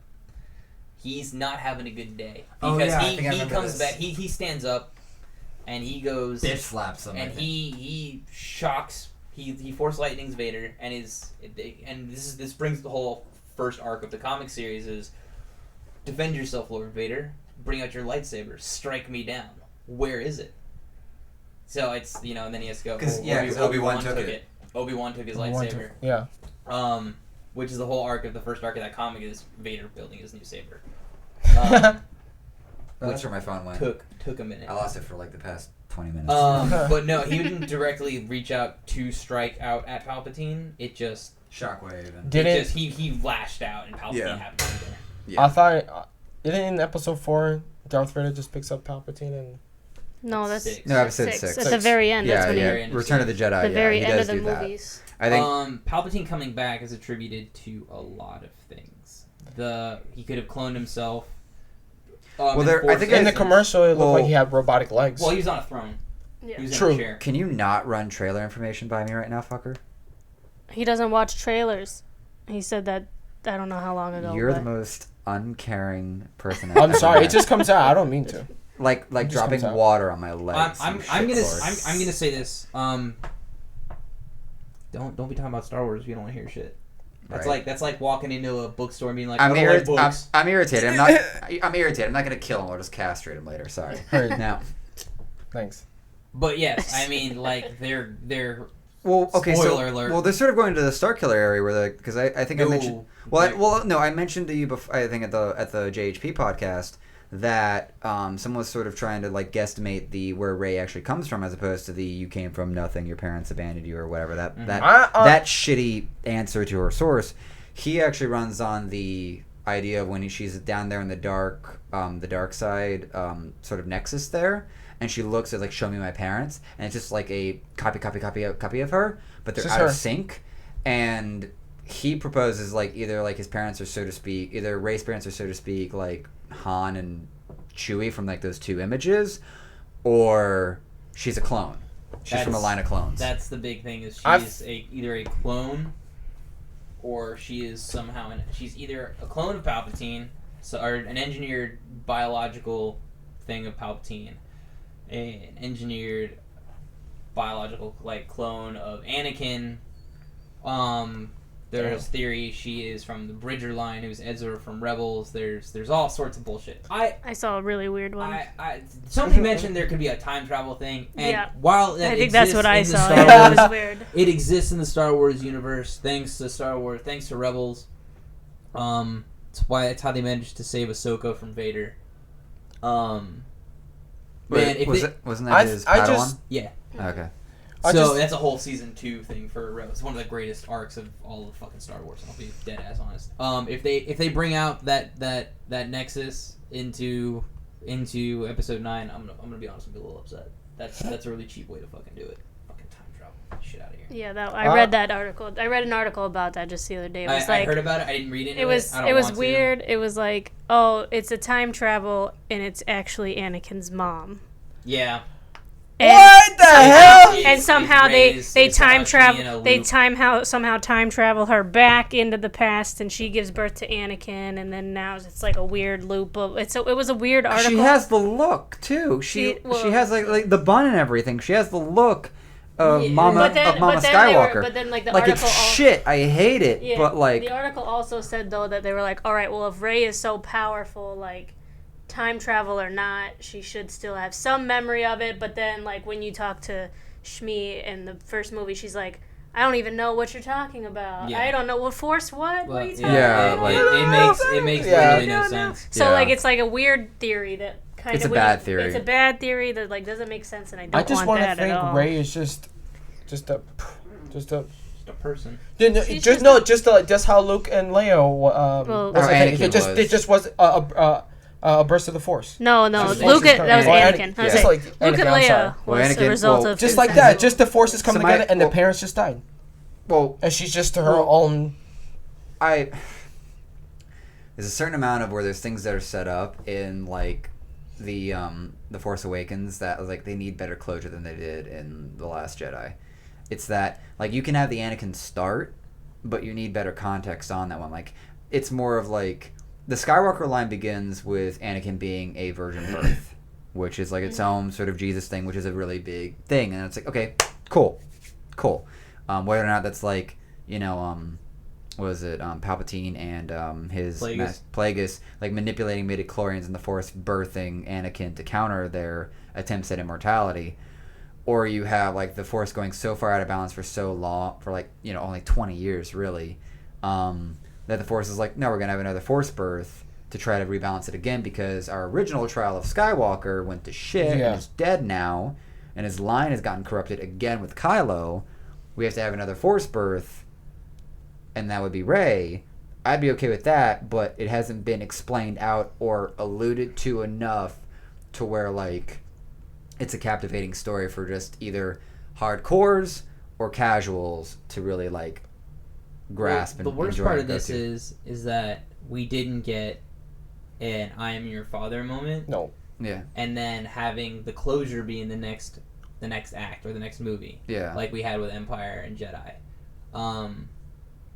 So it's all gonna come to a head in one fucking movie, and it's not gonna here's the thing, it's not gonna end well. We'll figure out who she is or where she's from. We're gonna hit it. That movie's gonna have to have two climaxes. And then it's going to have to bring closure to it all at the same time. Yeah. In the same what the hour's 2 hours. The movie's 2 hours and 15 minutes. No. It's like 2 hours and 30, 35. Oh, is it really? Yeah, they're close to 3 hours. That's so. But it's still gonna be. That's gonna be a two. You could fit. fit. You could fit a lot in. You can. So it's reminding me of like Australia. And we still have to get shit on the Knights of Ren. Thank God, finally. Which is gonna be a whole arc in and of itself. Yeah. Because they should have really introduced those in the Last Jedi. I mean, yeah. The reason they didn't though is because like Rian Johnson, they thought about putting them as Snoke's guards, but it would have been too much issue to then introduce and then kill. Well, not even that, but what would be Kylo's reasons for killing them? Yeah. Like they're the Knights of Ren. They're his personal fucking people. troopers. Yeah. Like what conflict could they really make to have the betray the Knights of Ren? Yeah. And then he there's just a whole goes, reason it wouldn't have worked. So I'm fine that they didn't put him in that movie because there's nowhere for them to fit comfortably. It would have just been a shittier. It just would have been a shit break for the movie. Here's a shit script. Try to make it better with Knights of Ren. Nope, too shit to shit. And Yeah, shit it that just out. would have been. It just would have been too shitty. Yeah. So we'll see what's up. When's it come out? December 20th. All right. Merry fucking Christmas. I already got my tickets already. Yeah, I'll just go see it. Alright, I already pre-ordered everything. IMAX. I'm debating IMAX 3D. Ready to go. I'm debating if I'm going to do a Thursday night Yo, show or not. I saw the Force Awakens in IMAX 3D. Mm-hmm. One of the best IMAX. You should watch it. I've seen it's Star so Wars good. IMAX. Great. The 3D thing, I don't. Yo, the only it movie works. that's ever been good in 3D is Tron Legacy. Really? Yeah. Tron? I gotta see that in 3D. I haven't seen that in 3D. I did 2009. IMAX 3D? Or it was just 3D? Before the IMAX was. Oh my god. It was 2009. IMAX wasn't really like big on movies yet. It hadn't hit mainstream. You know what the first IMAX movie ever was? Batman. Go on. It was 2001, wasn't it? The first ever IMAX movie? Transformers. Oh. The first ever movie to be filmed in IMAX. 2007. Yeah. Mm-hmm. Yeah, fucker. The That first that ever Transformers, like it's, before like technology. Well, so I mean, Kennedy Space Center had an IMAX theater for a while, but the first like mainstream like movie. Like Christopher Nolan, it's like, hey, let's try doing that. And look at that, it's like a worldwide thing. Everyone's doing it now. Wait, Christopher Nolan did Transformers? No, No? Michael Bay. Michael Bay, I'm Yeah, sorry. Michael God Bay's- damn it, Michael I Bay's keep mixing my baby. shit up. Yeah. No, then you got Hey, Travis, Bad Boys 3. Travis Knight who did Bumblebee though. Did you see that? Bumblebee, Yeah. the movie? Mm-mm. Super good.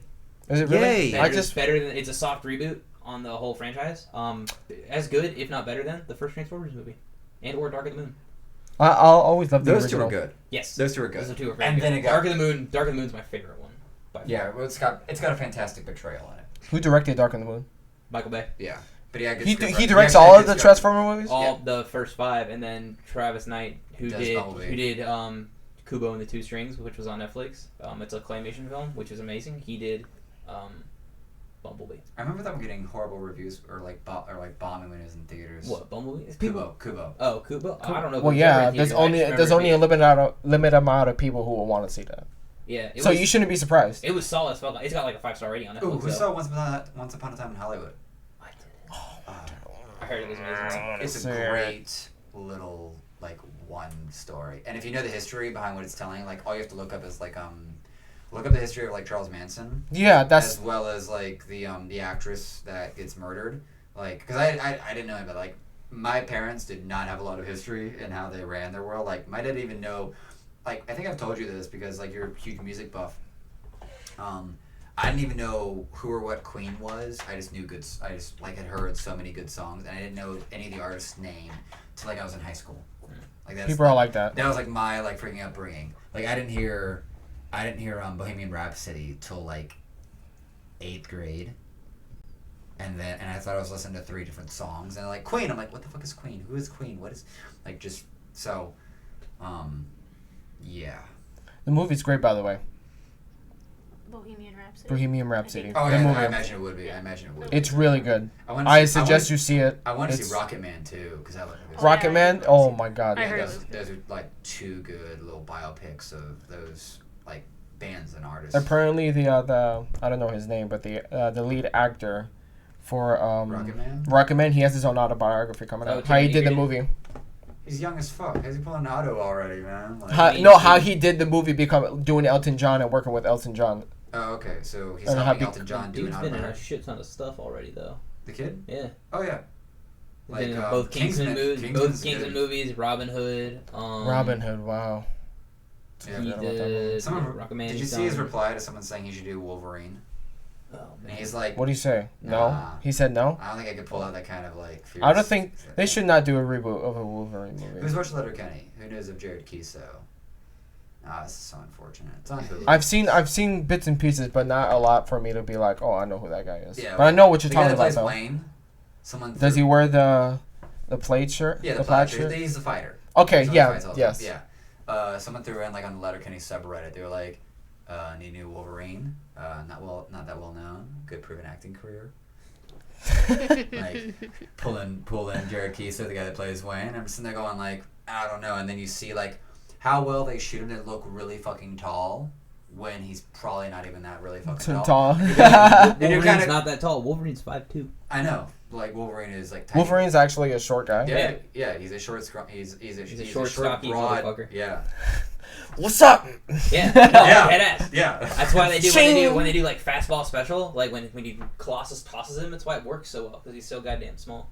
True. Okay. Yeah, Wolverine's like 5'2", 5'4", somewhere in there. Like Yeah. he's Yeah. fucking big. And Yo. Sabretooth's just like Yeah. What do you think of what's his name? Hugh Jackman coming back for a Deadpool 4. I'm all about I mean, it. Deadpool 3. Anything. Really? He's coming back? We're already trying to jump So before. here, What the here's hell? the thing, man. Now that Disney owns everything, we Money, can. money, money, money, money, money. And Put as shit much- as out. much as Put I hate shit it, out. And as much as I'm gonna say the different divisions of Disney need to be broken up because Jesus fucking Christ. Yeah. But antitrust. Pixar should be Pixar. Disney should be Disney, and then everyone And should And just. then Marvel needs to be Marvel, and then that includes everything but Spider-Man. Yeah, because Sony's a Marvel goddamn is- shit. Look, It- here's Marvel's the cool thing, man. Spider-Man's back. Marvel Tom Hardy characters. saved it. Here's the cool thing, man. Or Tom Holland. Tom Tom Holland Holland. saved it. Marvel characters can appear in Spider-Man movies. Can't?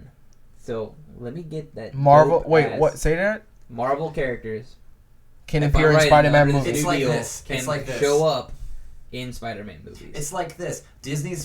Disney has no problem sharing with Sony, but Sony will not share with Disney. That's not what. What are you talking about?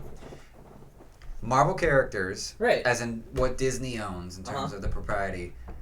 What I'm hearing you saying is that Disney with their Marvel property has no problem sharing them with Spider-Man. Right, that's part owned of by the new Sony. deal. But Sony says It's not fuck doing you the same to in the providing return. Spider-Man to Disney. That's not what happened at all. That's not how it is now. That's not how it was before either. How it was before either is just Disney wanted more money and Sony was like no. Yeah. That's don't all it want was. Yeah. Is Disney wanted Sony to fork out like all the production costs Mm-hmm. and then split the box office 50-50 while also keeping all the fucking the rights to the merch. Get the fuck out of Yeah, here. Disney. Nope. Yeah, exactly. Fuck them. No. Right? Like Sony should be That getting, is a if they shame, want though. to split it 50-50, Sony gets 50-50 on the merch profits too. Fuck off. But is that like going in for like a Spider-Man movie? Yeah. Okay. Well, then that's sort of fair. Like if you run What? 50-50 all the way down on that, that's Yeah. more Disney than fair. didn't want that though. Disney Yeah. wanted Sony to front the entire production Yeah, cost but, and like- then get all the merch rights. I think Disney on that one's just like, we own the whole fucking universe and we're just gonna play hardball on you because we know that you'll 'Cause we get so can. much. Well, you'll get so much flack from the fans because like Tom Holland's been like the best Peter Parker Spider-Man like so far. No. Mhm. Yes. No. I loved Andrew. Here's the deal. No. No, Here- Andrew was positive. here's on where it. Toby. here's where I'm gonna. We're forgetting our boy Toby, Hold on, who was hold the on. original Here's- Spider-Man. Come on, man. here's We what I say. can't leave our boy hanging out like that. Come Minus on. fuck him as Peter Parker. Yeah. He made a great Good Spider-Man. I agree. Andrew Garfield made a shit Spider-Man. Made a great Peter Parker. Uh-huh. Tom Tom Holland does both. does both exceptionally well. I keep hearing this argument. I keep, And- and and I you- believe it. and You're you- right. you're You entitled- are right. I was gonna say You you're entitled are to your right. opinion, but you're wrong. So like it's fine. I just really like Toby. I Just mean, the way Tom Holland just Toby's not like bad, but he was never great. I never said he was great. I just Then you're paying homage to an old person Like, because they were there. what's the point of Here's your tenure chip, fuck. Like, that's all you're doing for the man. Okay, so- I mean, that's like saying, "Oh man, Arnold Schwarzenegger got the best like Terminator thing ever," and it's just like, have you seen the new movies? They're not so great anymore. Maybe this new one with Sarah Connor might be badass as fuck, but I heard it's not. I heard how they open it, and I'm like, I really want to see that opening. Oh, but, Jesus. everything is the opening scene. It's just like a solid CB movie. It's better than Genesis, but it's not great. Was Genesis God, the way one with better. Christian Bale? No, Genesis was the one with Oh, it was another one that like Christian Bale plays with, John Connor. with Khaleesi. The fuck's her name?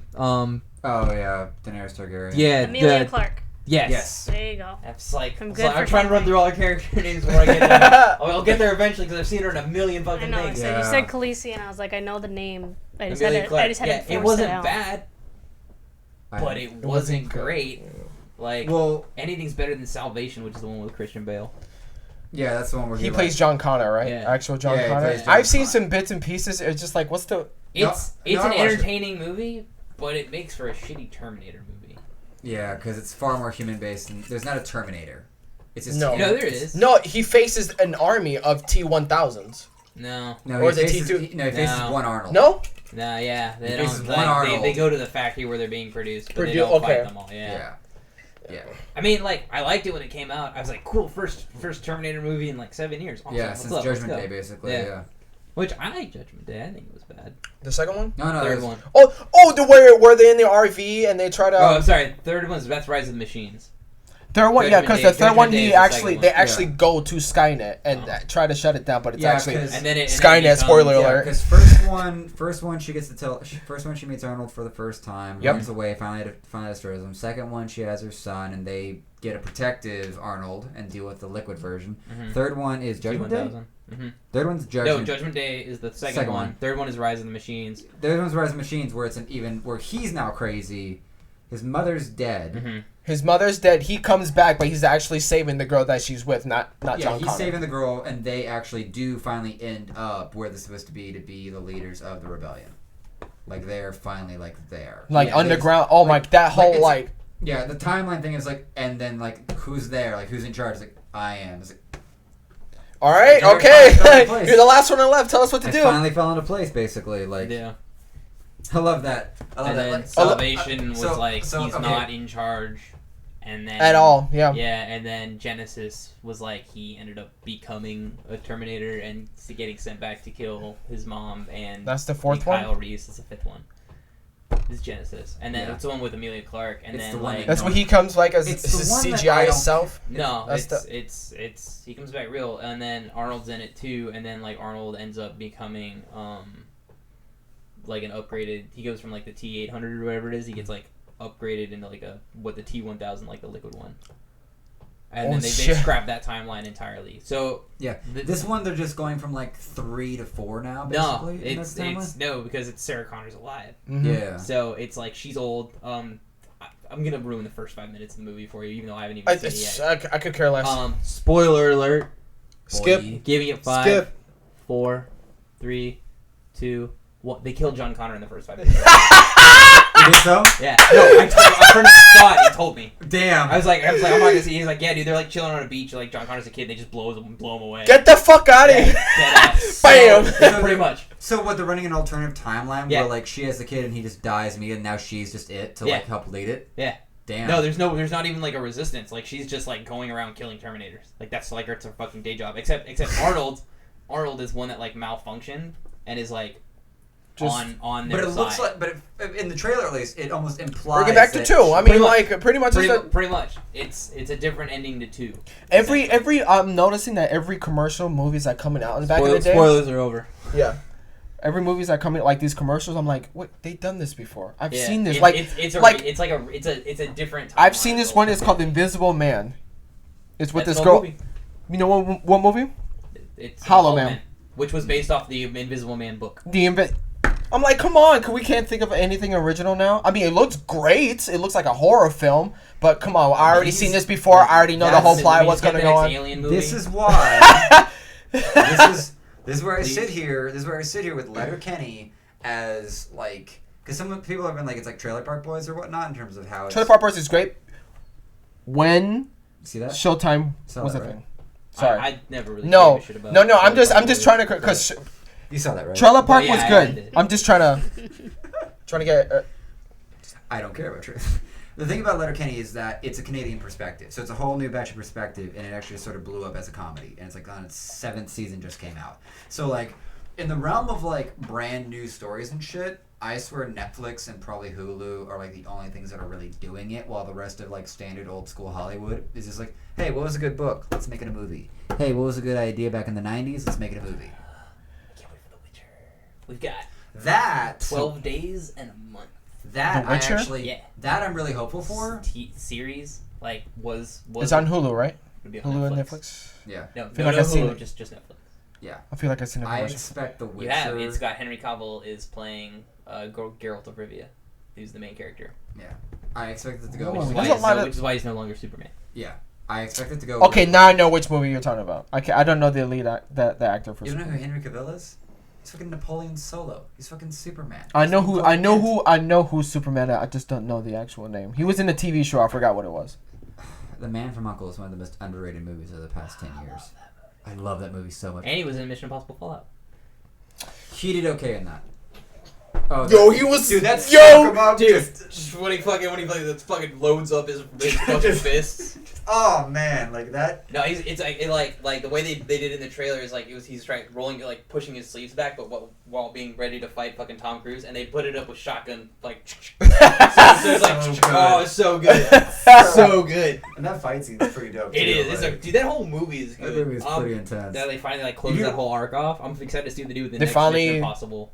Yeah. Did they finally done with it or closed no? off with his old Well, love, like yeah. the whole like last 3 movies worth of arc, they finally closed that off. Yeah. Okay, that's At least good. it looks like they have. Yeah. I don't think. But they killed the big bad. They killed what's his face. They killed Cavill, the big bad behind Spoiler Cavill. I don't Yeah. think so. I thought they killed him too. Because I didn't see any of the ones previous. I just walked into that. Oh. I walked into that because I love Henry.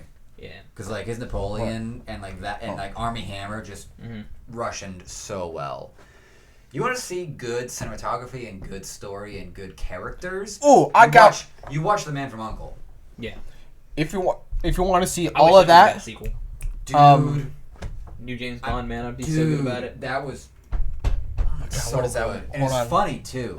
It was so What movie? smart and funny and the, sharp. Like every character was so distinct. got it. Like her with the black and white Got it. outfit, just crisp. if you want to watch a really good movie, No. very cinematic movie, No. No. Nah, bro. Never Um, want that. The Ballad of Buster Scruggs. It's amazing. Holy crap! If you, Didn't they just come out last year? I think it was about a year and a half ago, something like that. Something Yeah. like that. And if you're looking for something that's like very cinematic, Cinematic. yo, you'll love it. That's actually And it's okay. by the Coen brothers too, who are This the is where- king This is where of so conversation. I had 2 ideas of how I'm going to spend tomorrow. I'm either going to very haberdashedly put together a extra life stream Oh shit. with Rooster Teeth, or I'm going to spend the day like getting Melanie through the first 2 Terminators or whatnot, and then we go watch the new Terminator. Or with how this is opening, I'm just going That's about. No, you need to. It takes You place need to- after Judgment Day, so you So should watch 1 the and first 2? 2. Yeah. First Yeah. two. Okay, so and we watch first 2, and then we go watch that, and then her and I, or just me, go watch Motherless Brooklyn, which is Oh, the That- one with Edward Norton, man. Edward Oh Norton's my the God, lead, he's one of my favorite with Willem actors, Dafoe, man. Alec Baldwin, one of the best Bruce Willis. performances of his life. Bruce Willis, like, because I've listened to both Edward Norton interviews with ID Tinty podcast and Joe Rogan, and Edward Norton's like one of the most interesting people and most like just full-bodied humans now. What do you think of him doing the Hulk? I thought it was good and fulfilling, but I'm glad they recast it because I don't think he wanted to get typecasted into doing that role for 10 years. Yeah, I will. But I'm believe really that. happy about who they recasted because I can't remember his name right now, but I love Mark that guy. Ruffalo. Mark Ruffalo. Ruffalo. I'm gonna be honest. I much would have rather had Edward Norton as fucking Bruce Banner. I think he made a better Bruce Banner. I already I'd have, to compare, and I'd have to do a side by side to properly compare and check qualities, but like my favorite Incredible Hulk movie was the first one. The one. The one in like 04, like Oh, 03. Anna? Really? Because That's they your kept favorite? it because they kept it as the original comic book. I that's why I liked it. It kept it original, but like you don't need to Original's rebuild a it. show from the 70s/80s, Which I kind of like. which I- is how they based the one in 2008 off of. They took that entire opening sequence and then they ran with it. I just don't. There's just no point of just real quick. Y'all know on Netflix, because I was looking for like some movies and shit, and I can't remember, but Green Eggs and Ham by Dr. Seuss. Oh yeah, I saw that came out today or something. What? It did. It's a whole fucking show. what? Like animated Season animated or, 1, like They live got action? Key and 28 Key from minute Key and Peele. animated, 28 minutes per episode, and there are 13 fucking episodes. No way. Of Dr. Seuss's Green Eggs and And they Ham. got That's a Key lot. from Key and Peele. Yeah, it's That's a starring long Michael time. Douglas, Adam Ellen Devine, DeGeneres Keegan is Michael in Key. there. What? I'm gonna be honest. I'm a little concerned for my well-being because I'm probably gonna watch this all day tomorrow. Yeah. Yo, And actually, it only take me like 4 hours to get through. Yeah. But on That's- top of I that, mean, I saw apparently, it I don't know if and you it guys looked have seen. You guys seen Castlevania No. on Netflix? Not yet. The fuck y'all been doing with your lives? First of all, second of all, season 3 is in production apparently. Ooh. You are aware there are a set of old games on the Super Nintendo Called and the Game Boy Castlevania. called Castlevania. Was Part it- of the was Metroid. This, was this sort of like the beginning of FPS in a way? No, it's a side scroller. Okay. It's part of the Metroidvania Yeah, with, series. Yeah, with Dracula or whatnot. Yeah, the entire point of like the game is to kill Dracula. Yeah. The first season is 4 episodes long. Oh, they're At like 28 minutes an episode. Best fucking thing I had ever seen, ever of all time. If you want a good ass video game adaptation of anything, Castlevania's it, right up there next to Detective Pikachu. Season 2 is 10 episodes, I think. And they're even fucking better. What do you think of Detective Pikachu? I haven't seen it. Oh my god, it was amazing. If everything Really? 6-year-old me wanted into fucking Pokemon in real life, that was fucking it. Like, they start the movie with just shots over fucking fields in the country, and then just like tourists just in the field. Like, people are just herding tourists, and then Pidgeys are just flying by like regular fucking birds. 6-year-old me cried a little bit. Little tear was just like, it's everything I ever wanted. That's awesome. Yay! And then they get into Rhyme City or whatever, and it's like, and they do this little thing where they talk about Pokemon battles, and there's this scene in an arena with 2 trainers, and he's got this one chick, and she's got all her Pokemon behind her, and you got this one character that comes up with the hat and the jacket, and everybody's like, ooh, is that Ash? And they're like, no, we're pretty sure it's red. So like, the better storyline. and then this motherfucker did the hat twist and everything. He did it. He did the hat twist and busted out a Charizard. And Oh my God. It's Red's team, pretty much. And it was like, so apparently there are rumors that if Detective Pikachu did as well as they wanted it to, they might do like a trainer-based type of story.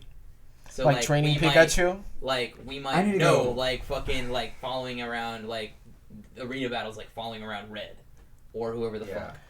Like they did, you know that in the, like when playing Pokemon, the whole opening fight between Gengar and Nidoran or whatever the fuck it was, Nidorino, that's in the fucking movie, like in the best way possible. Oh my it's God. so good. It's so I fucking need to watch good. this. I need to- And so many so movies I like haven't watched. you know, like Mewtwo's in it, and they reference. This was in the trailer, so I'm not spoiling anything. So Mewtwo's in it, and they make reference in the movie about the events of the very first Pokemon movie, like that where Mewtwo gotcha. debuted on film or whatever. So they acknowledge the fact that Mewtwo escaped the Kanto region 20 years ago. Oh, hell yeah! It was like Fuck yeah, it that's was awesome. so good. They hit every fucking nostalgia spot, and all the designs for all the Pokemon are great. On Reddit, there was that guy a couple years ago who was like doing live version drawings of the Pokemon. Yeah, the Pokemon company contracted him to design the Pokemon for the movie. Hell Which is why yeah. they look like so realistic and so good. Yo, what do you think about the Sonic movie? I think it's a Or the trash commercial situation. fire. Yo, they were Okay. doing the Yeah, I know. the- That's why the movie got delayed fucking a year and a half. Yeah, like they learned their lesson, but like they have to do a whole another round of marketing basically Yo. to try to re up on that. You know, originally the cop was supposed to be played by Paul Rudd. That'd be funny. Originally, that's like and then they took minorly it and they interesting. scrapped him out entirely. Like that is like trivia night at a bar I never go to. Interesting. Like, like Fucking got him. That's terrible, man. That's terrible. you gave me information that I don't give a shit about. I don't think anyone at this table gives a shit about. He just has a new. He I'm just had a waiting new for show the that just came I'm out. waiting for Chad to be Living like, with I myself. care. Also, that show, fucking hilarious. What show? You saw it already? I did. I watched the whole day it dropped. It's called Living with Myself. Oh yeah, I yeah. need to check. I need to see if I can figure out how to read the chat from like my phone because I can't read that from here. You Everyone's trying are. Suck these nuts. Oh, heard. Okay. You were Just kidding. disowned? I don't know. I can't be that. Who's make that? You got glasses, I babe. I What? can't see You it can't see that that far. Hold on. No. I'm just gonna get up and read it. Let me see if I can actually figure out how to. Just go on the live stream and just read You it. are from- observed. From You who? are observed. I am observed. Perfect, thank you. Is that their name? No, that's what they fucking commented. Fascinating, isn't we- it? It's their name is observed Zero Moga. Mm. Omega? Or is it Oh, who is it knows? Omega? Probably looks how No, it it's just Zero Moga. Like ZeroMoga. What a loser. Well, now they are observed, so. I see you, man. Sitting here wondering if I subscribed to my own production company. Wait. Oh wait, I did. It's just way the fuck down there. What? What was it going on? I was gonna ask. What That is? took long enough. Oh yeah, it's a really good show. Hey, I I love have- myself. You're in Okay. tiny fucking print way across the like. Yeah, we can't see that Yeah, I from have here. yet No. to. I have to experiment on how I can like pull the chat out and like maximize it. But even like Twitch chat, all it's gonna fill up on like that OBS screen is like the left or right like gray area, Word. Oh, and you have to sort of gotcha. like either figure it out because like you can't bring it all the way out and like minimize OBS or something like that. Just get one of those like big screen magnifiers. It's Will. Yeah, he watches everything. No. Watches it's, everything? It's It's actually the a Will. really good show. You know the one. Already- probably. Episodes are only a half hour. Oh, okay. I really So thought it I would be killed like. it. I killed it. I think there's still 10 episodes, so I killed it in like 5 hours. 4 You hours. really think? Are they gonna make With it? myself? It's Paul Rudd's show. The Oh. premise is he goes to a spa to like get rejuvenated, and they end up actually like cloning him and trying to, and then killing the original and burying him in a forest, and he just wakes up in a forest, and then Jesus. goes home to find the clone in bed with his wife. Nice. He's just like they're just and like he goes home to find they're not banging, but they're just like in bed for the night, Yeah. and then he makes a noise, and then the clone comes down to see what's up. They're just like, what the fuck? and like that's the whole show. That's It's it's trying just to like- figure out what the fuck to do. And like it's great. It's only like 10 episodes. Solid. Wow. You really think they're gonna make a second season? It's Okay. it's gonna be the way it ends. It's Is gonna it be live funny. action or animated? Live action. Live. Okay. Man. Right now we're just running through like we take our time, but like we're just running through that 70s show Okay. and perpetually Good just show. stating it over and over that it beats Friends every time.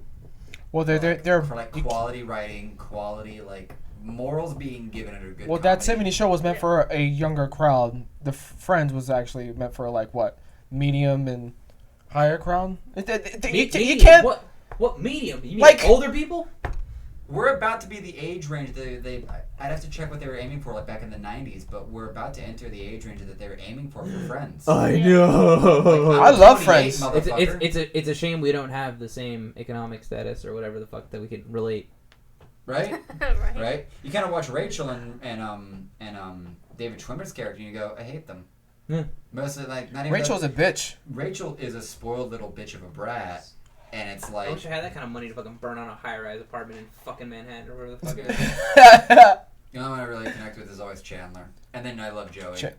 Chandler and Joey, it was a great. They're They're a great duo. They're probably actually the best and most realistic characters in the whole show outside Yeah. of Phoebe. Mhm.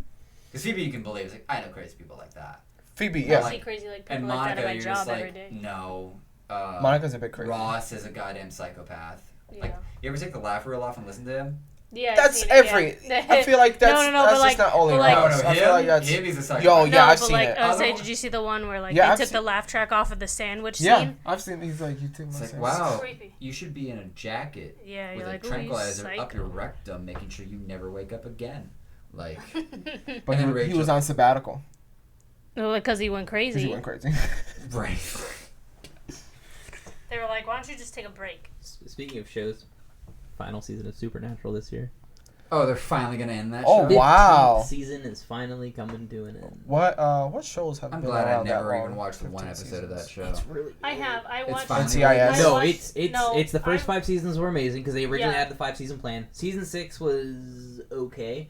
Season 7 was better. Season 8 was good. Season 9 not so good. Season 10 pretty good. 11 and 12 and 13 they're like they started getting it like better. I'm on a rewatch and I'm on season 12 right now. And all I can think about It's 12 Gilmore is a Girls. lot of ups and downs. Yeah, that's true. 12 is Same. very ups and downs. I'm sorry to have Gilmore to shut you the Girls. fuck up, but all I can think about is how I want Gilmore Girls to finish their shit off properly.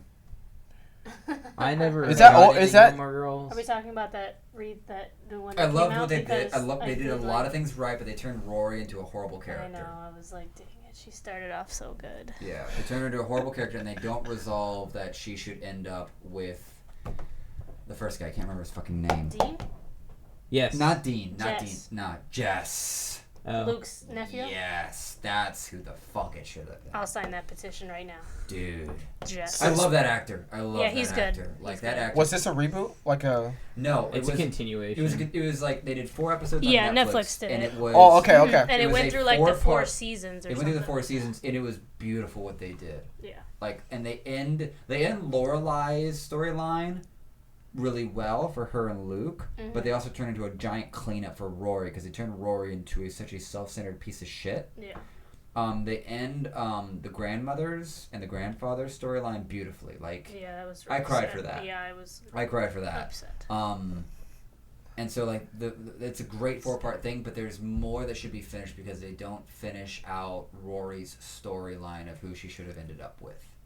Because Dean has his own ending. He's off and gone with the family and kids. Yeah. Like, and that's fine because it was apparent like it's the high school relationship that's just there because they don't have any other better options because they're You mean teens. his thing of hunting monsters and killing things? Yeah, and he had a business? much better thing to do. He but was like, sorry, Rory. I have and like she had to go and she had a see my really long-lost good cousin. and the Brother. blonde guy who is now the resident, I believe. Logan. Yeah, Logan. Yeah, Logan. He was great, and then it sort of shows how it's not going to work out well based on like values and where they're going in life. Mhm. And he turns into like a boy toy, which is really like he recognizes it. But like that was a great character, but Jess was always what she had to go back to because that was what matched her so well from background to personality to he was. Agreed. So have you seen that line where like Rachel? It should have been Joey and Rachel. Have you seen that? Yeah. Sure. That's a whole line of thought, Mhm. and it runs under a much more it's a much more immature principle in Friends.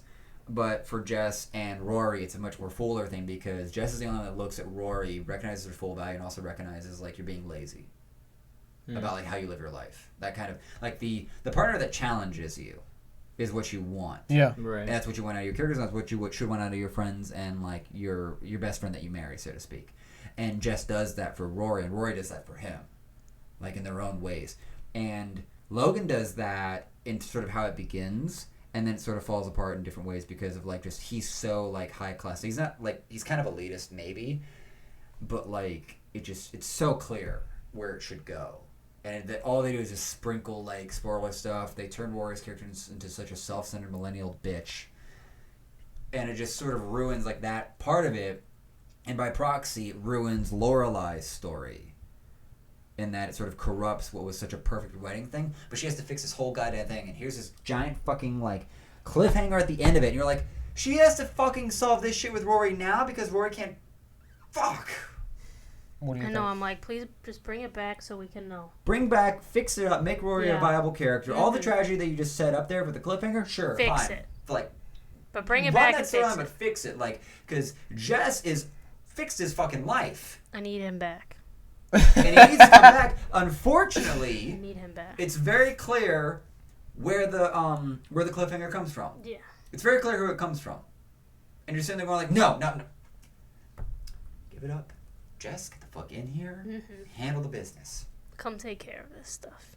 Agreed. Like, I was always a Jess fan yeah, when I watched it. such a good character. I didn't care about Dean, and I didn't. I mean, Logan Dean- was okay, but Dean was a but I nice hated picture. Dean. Dean was nice to look at, but he was just there to make sure He the was just living room looked good. annoying. He was just there. He was annoying. Like he was the nice guy boyfriend. Yeah. There's nothing wrong with him in how he treats her, No. but he does not do anything to challenge her. Jess refused to put up with bullshit, and he was the rebellious. And he would call you know, Rory on her shit yeah, all the time. like he's the guy with the leather jacket and the motorcycle. Yeah. But there were certain things that, as I watched it with my psychoanalyst sort of like amateur background, where I watched it, I was like, everyone's going about wrong about how to challenge this kid. This kid is the classic high IQ, but no disciplined, unchallenged, doesn't have a parent that fits them, that actually will stare him in the eye and say, cut your bullshit and do your job. Yeah. Because like Luke does it to a certain extent, but Jess Luke has not gained the respect of Jess, because it's a fun psychological dynamic that John learned how to do because he has John Soriano, my past therapist and friend, because he deals with high schoolers now. And so he learned when he was doing teaching, he learned how to basically deal with like that big dick motherfucker in the classroom that just is just got to be an asshole. Mm-hmm. He basically is like, I've dealt with this shit when I grew up in Brooklyn. What do you got?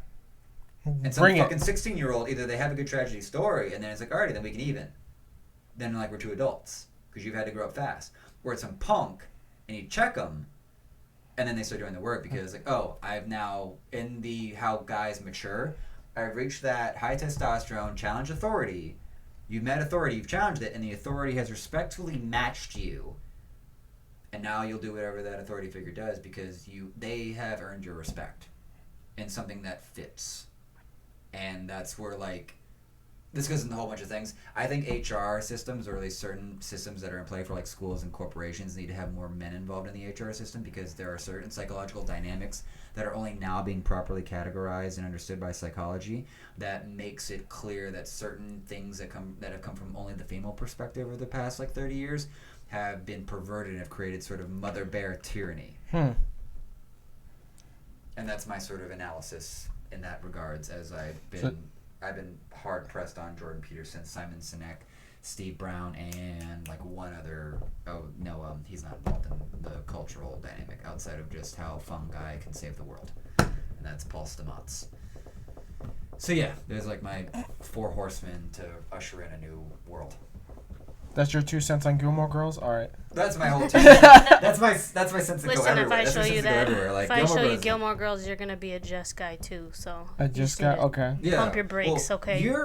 You're not like anti-establishment. The best thing I've always had to tell people about you is that, as Jose, is that you've always been madly independent, and not in a way that's like me, in a way that's just like I don't give a fuck.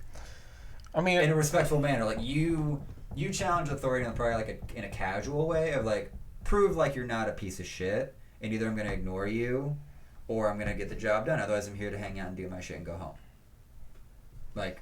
always do that every day. Well, you've been that since day one. That was so funny. Is because like you're the sophomore that just like piled in with the seniors because you're like, I don't give a fuck, whatever. Like the word authentic like showed up in a significant way in the past like 10 years, in terms of like people trying to figure out the internet and stuff. But you were just always sort of authentically Jose. It's like I got my shit. I've got like you're. So Stranger Things. Remember how Nancy finally ends up with Will's older brother? You're Will's older brother, and that you've always known who the fuck you are. So you've never needed the approval of anyone else. No, of course not. I don't need any approval from anybody. Yeah. So like. I mean, if you do, then you need to get your shit straight. Yeah. So like. You got to work on yourself before you can work on others. Yeah. I mean. Yeah. So that's sort of that game.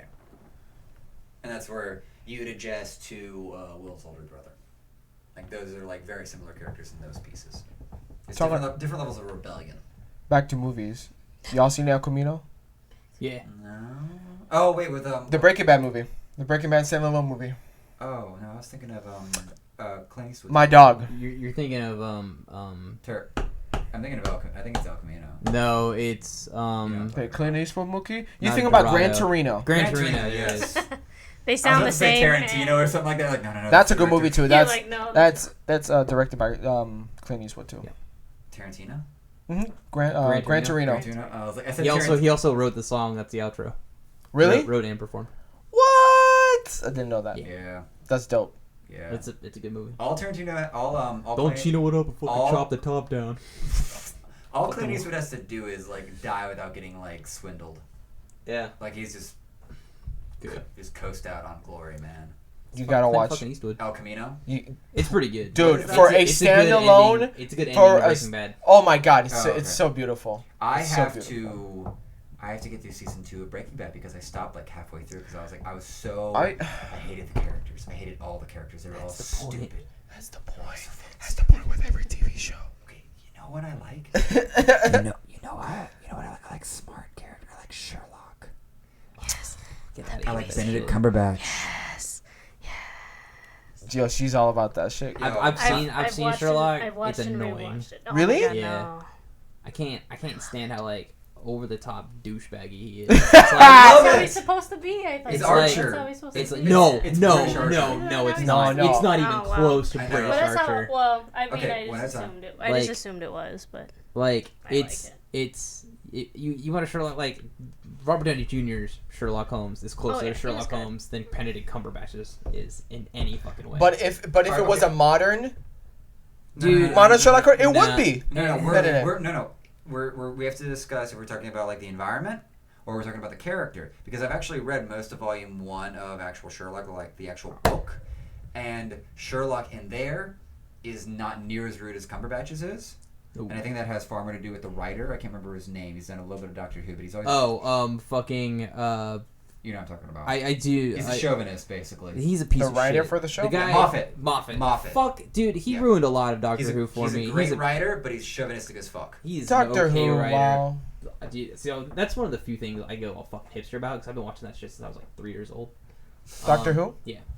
That was a show that started in the 60s and went all the way through to the 80s. Had a movie in the 90s, and then they rebooted it in 2005.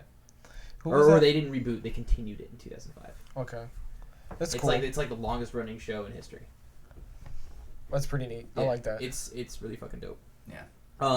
But yeah, he ruined a good chunk of it. So based on like what I've read with like the original Sherlock stories, Sherlock is never near as condescending as Benedict has him as. No.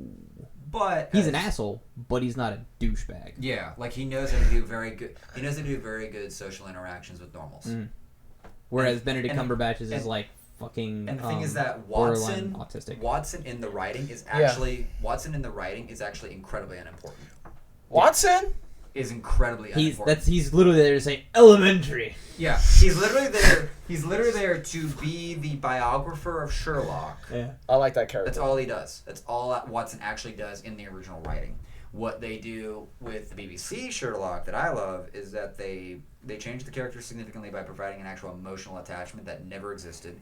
They turn Moriarty into a far more dynamic character, because if you've seen like the Robert Downey Jr. one, he's just a fat pig and he's involved in the politics. Like he's better at it than Sherlock, but he's very uninterested in crime. Like Sherlock's brother, Mycroft.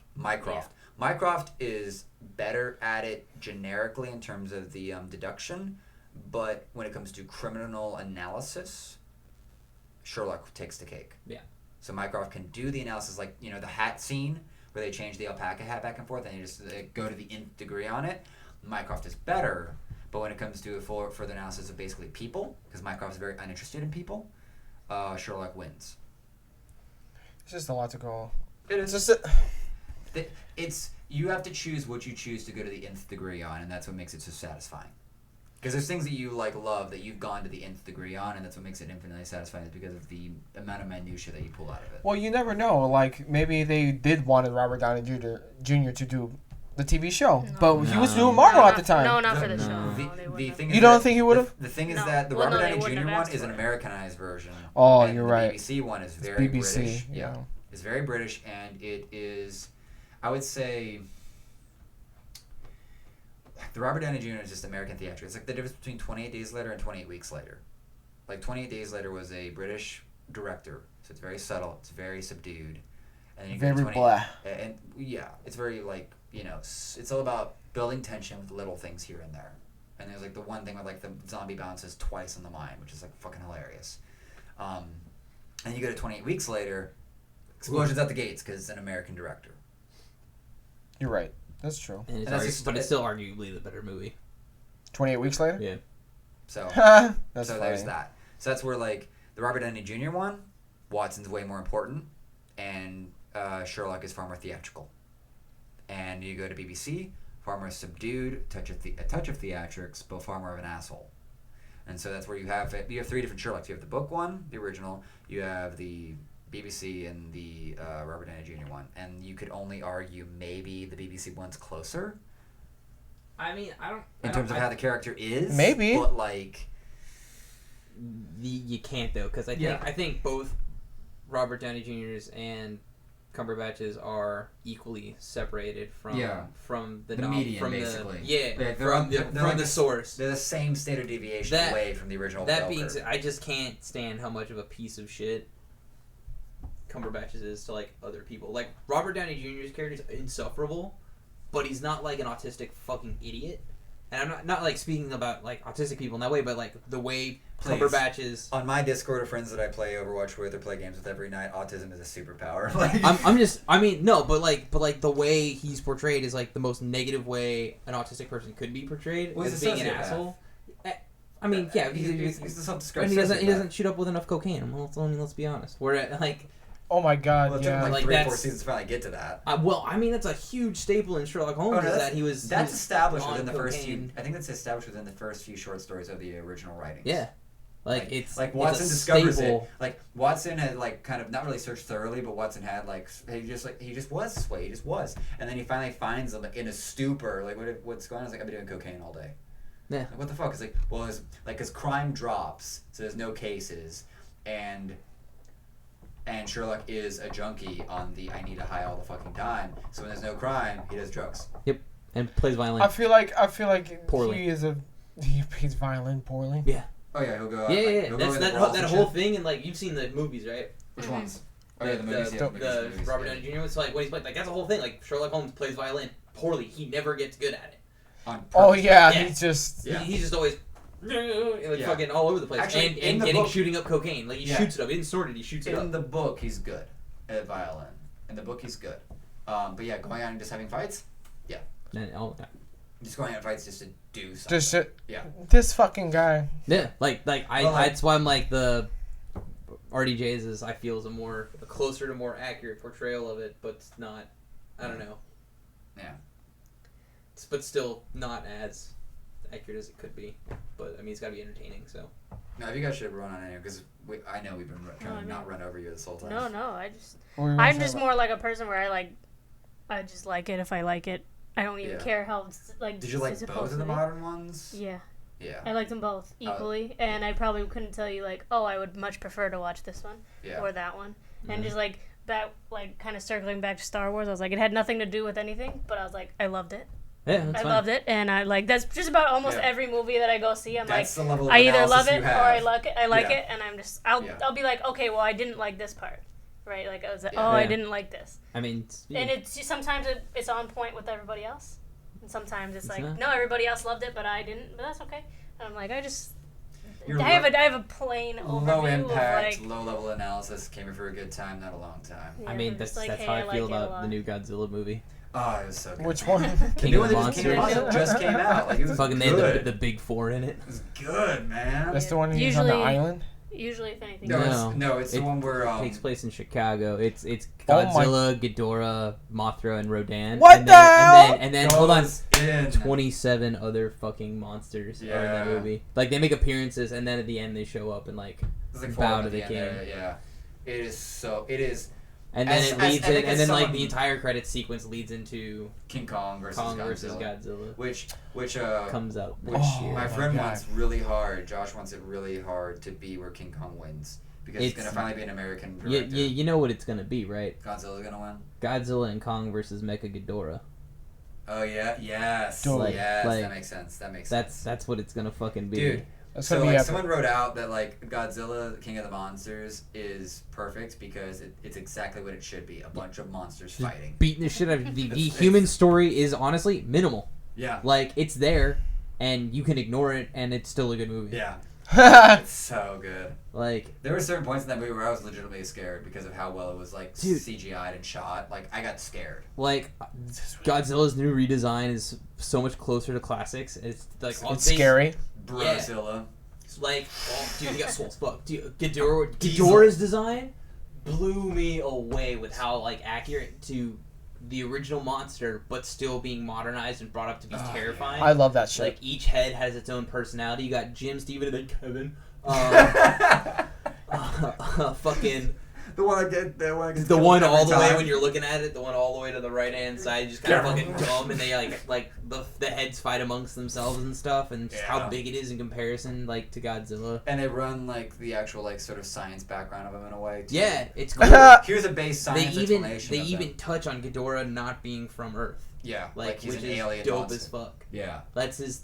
Yeah, Ghidorah's not actually from Oh my from God. Earth. yeah. Like So, it's- like, they bring it gives in- you goosebumps shit because like here's little touches because like you go in with like low expectations because it's a fucking Godzilla movie and then like here's these little lore touches like they don't try to go over explain it like here's little lore pieces. It's like, ooh, fuck, oh god. So like, it makes this whole like it just creates a narrative. It keeps it focused on the monsters. Yeah. It's Godzilla protecting the Earth from an alien invasion. Bruh. Like you've seen Kong and you've seen Godzilla, right? Yeah. Okay. Yeah. So it just continues that. Like its monarch has actually gotten like a budget, so like from the government, and their whole big thing is like trapping and containing titans, and like that's the whole fucking thing. They had a website that like led up to it that like explained all these different sites they had around the globe, and there's like 32 different fucking monarch Okay, outposts. I'm gonna give it to you, Will, because so Will, who's been watching us with us, he was King of the Monsters was amazing. Godzilla was one of my favorite things ever.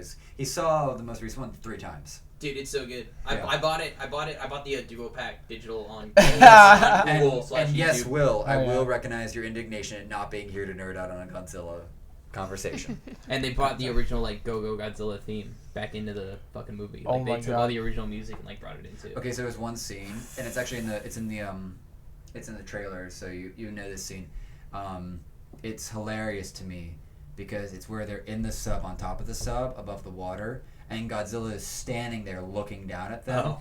And with what had just happened, I in the middle of watching the movie with Mallory, I just went over to her, I was like, what the fuck is he standing on? Because the sub had just come from nothing but empty water, like the bottom of the earth shit, and just comes up, and then like they're sitting there, and he just rises and just stands and looks down at them, and I'm just like, what the fuck is he standing on? It's like That's it's like scary somebody tall. drew it up. Somebody drew it Oh, up I've on seen Reddit, that and it's picture, like yeah. it's like it's Godzilla, and then his legs are like here's the bottom where the bottom of his feet should be, but his legs are like all the way down here. Yeah. It's fucking funny, and then somebody did like I think I've shitty seen that Microsoft picture, Paint yeah. and like stick figures. It's glorious. Yeah. It's like It's- yellow paint. That's It's just fucking like, glorious. yeah. Here, I'll see if I can find it real quick. It's so Oh great. my God, Yeah, I've that's seen that funny. one. It's such an obvious little like, shot hole, but like, who fucking cares? That dude. Make everything dark in the room you're watching it in. Get your And watch surround it. sound if you got it, and just watch it, because there's some things where you're just like, you don't know what the fuck's about to happen. You don't know if Godzilla's about to run train on someone or man. Dude, yo, I have background. So okay, here's one. Somebody did it where it's like this, where like you could be like swimming up like that, Yeah. but then there's like yeah, that right there. Yeah, that's fucking. Oh wait, one. somebody's got a comparison. Hold on. Oh Jesus. Where it's just like ducking, just like his fader. So like some people are like, where's it going? We're like think it should look like that, like where he's like kind of like swimming and like kicking himself up like that. And then there's this somebody drew it and they're like that. Oh yeah, I seen that one. It's like that's what fucking his legs are at right now. I'm just like yeah. That's where the subs I've at. seen that one. That's the fucking That's greatest funny. fucking thing ever. That's really God funny. damn it. Yeah, no. That was one of the best, like, just entertainment movies. Like, forget having something that's Oh like, fucking finally. forget something that's like Game of Thronesy or something like that. Just like something that's like. Yeah. She finished Game of Well, Thrones. apparently Showtime just announced the full cast list for the Halo TV show, so Ooh. What? I'm excited. Yeah, Halo dude. TV show? Oh yeah, they announced this shit like 4 or 5 years ago. They were gonna be, it's like in production with Spielberg. They cast their Master Chief like last year. Dude's actually like 7 feet tall. That's how tall. That's how tall Master Chief- Chief. Chief is She's like- actually 10 feet tall. Nope. Is he not 10 feet tall? Chief is like 6'7" out of armor, 7'5" in. Okay. Yeah. Okay. I Yeah. thought he was 10 feet tall. That should be a really good challenge. No, that's though. like that's an elite. Elites are like 10 feet tall. Oh, okay. Yeah. Well, they're like 8.5, and then hunters are 12. I went to the Halo Outpost Discovery thing back in July, and they had this wall that was like mugshots for all the different species and how tall they were. Grunts are like 4.5, 5 feet tall. Grunt. Oh. Yeah. With the pyre on their back, basically, right? Well, that's part of their armor, but yeah. What? The? They're methane. Jack, I actually have fucking pictures for it. Hold on. I'll pull this shit up. It was actually really fucking cool. They had a life-size statue of Master Chief. They had a life-size statue of an elite with an energy sword. The mouth was God. incredibly fucking detailed. It was the creepiest fucking thing I had ever fucking seen. Yeah. Best sound. They had like the jetpacks from Halo Reach. They had the helmets from Reach. They had all sorts of dope shit. Yeah, like there's the Master Chief like statue. They 3D Oh, the printed that BR. shit. Yeah, they 3D printed that shit. Mm. It was fucking cool. Damn, they 3D printed that? Jesus. Yeah, like there's the They Noble 3D print Six's- houses Everything- these days. yeah. Noble Six's helmet from Reach. They like had it all. They had life size, the Guilty Spark, Flood Infection forms. Let's just say that Halo 3 and Reach were the last greatest Halo game. Yes. That's false, but okay. Really? What was the last greatest? What was the last greatest we Halo? talked about this. Was it Halo 4 with the story? Currently the greatest state Halo multiplayer has ever been in is Halo 5. Multiplayer, yeah. The greatest story they've had is Halo 4. Halo 4 was more of a love story. Halo 4 rivaled Halo 1's story in terms of, I'll put it this way. The sense of isolation you haven't had since Halo 1. You're fucking literally on your own for the first third of the game. Like, it's just you and Cortana who's breaking down. Like, yeah, they turned it into a whole, like, thing, but if you think about it in terms of who Cortana is to Chief, they've been together for, in his head, 5 years. 4 years. I feel like they've been... Like, he got her just before the events of, Halo 1. Reach. Yeah, well, they're like that, which takes place a week and a half before Halo 1. Doesn't the sniper fly off with like Cortana effectively, and then that ends up with Master Chief? The end of Reach, as the planet is sort of falling apart, and you finally deliver like effectively the AI or whatnot to the fragment of Cortana. To the Pillar of Autumn. Yeah, is that not Cortana? And then that goes to Master Chief. It is a fragment of Cortana. Okay, so that is that alluding to like that's the fragment that could fix her now? No. So the thing that they were talking about in Reach that could fix her is we kind of went over this a little bit. Is how Cortana was created from a scan of a flash clone of Halsey's brain. Yeah. They were going to try and use that to somehow fix Cortana's pathways and fix her rampancy. That was the idea in Halo 4, right? That's what they were going to try. Well, that's like what they were going to sort of... Everybody thinks that's how they were going to fix her. But the whole point of 4 was to get Cortana back to Earth so that Halsey could fix her. Yeah. Or at least try. Yeah. Yeah. Just too much. There's a lot. There's a lot in Halo. There's it's a lot just in like Halo. it's just too much to take in. It's but fantastic. it's like the first 3 Halo games, like Halo 1, 2, and 3, only take the course of 3 months. I did not know that. Yeah. The first 3 Halo games only take the course of like 6. Like technically, if you go to the ending cinematic of Halo 3, it's 6 months, but it starts in September, and it ends in November, December, somewhere. Insane. Yeah. Halo 1, 2, and 3. Yeah. Jesus. Technically Reach as well. But, Reach ends in that September. Reach ends in the end of August, and because the slip space jump from the Pillar of Autumn from Reach to Alpha Halo takes 12 days. So Reach through Halo 3 is like 6 months, basically. 6 to 7 months. About 8. I think it starts Yeah. the end of July. Like, it's like July 28th or something. Is when Reach is... And then Halo 4 is like 4 years later, basically? Yes. Yeah, because Cortana then starts breaking down. Mm-hmm. They've been in cryosleep for 4 years. Traveling just to Requiem. So he has at most a year's worth of relationship with Cortana then. He's got 4. In terms of like actually interacting with her instead of just being in cryosleep. Yeah. No, he's like, she's been in his head for 4 years, pretty much. Oh yeah. Yeah, Will said don't get started on the Forerunners. The college class I could teach on the Forerunners alone. Homeboy over here goes in. I'm not gonna do it, but isodidact for life. Yeah, that's all I'm gonna say about that. So, you have any other topics you want to broach at this point? Yeah, anything I could go on about this. Homeboy's this gonna go Zelda in on this shit. forever. This Zelda, maybe a little bit Aliens versus Predator. I go into that. Super excited. Alien versus Predator. Yeah, like the Alien movies and the Predator movies and that whole universe. I can go into that all day. I'm really excited for the new Alien movie. Oh yeah, I totally forgot about that. Yeah, if you want a professional nerd They want that. What else is there? I mean that Diablo 4 cinematic was beautiful. It's a shame I won't be supporting that game. Why? Blizzard's a piece of shit. Blizzard's a piece of shit currently. Hey, like EA.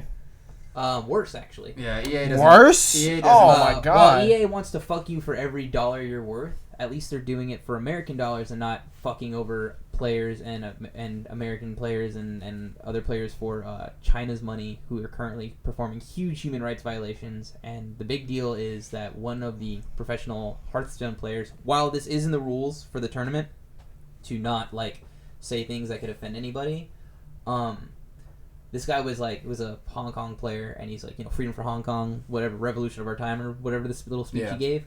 So they banned him from playing for a year, and then they took back all his prize money.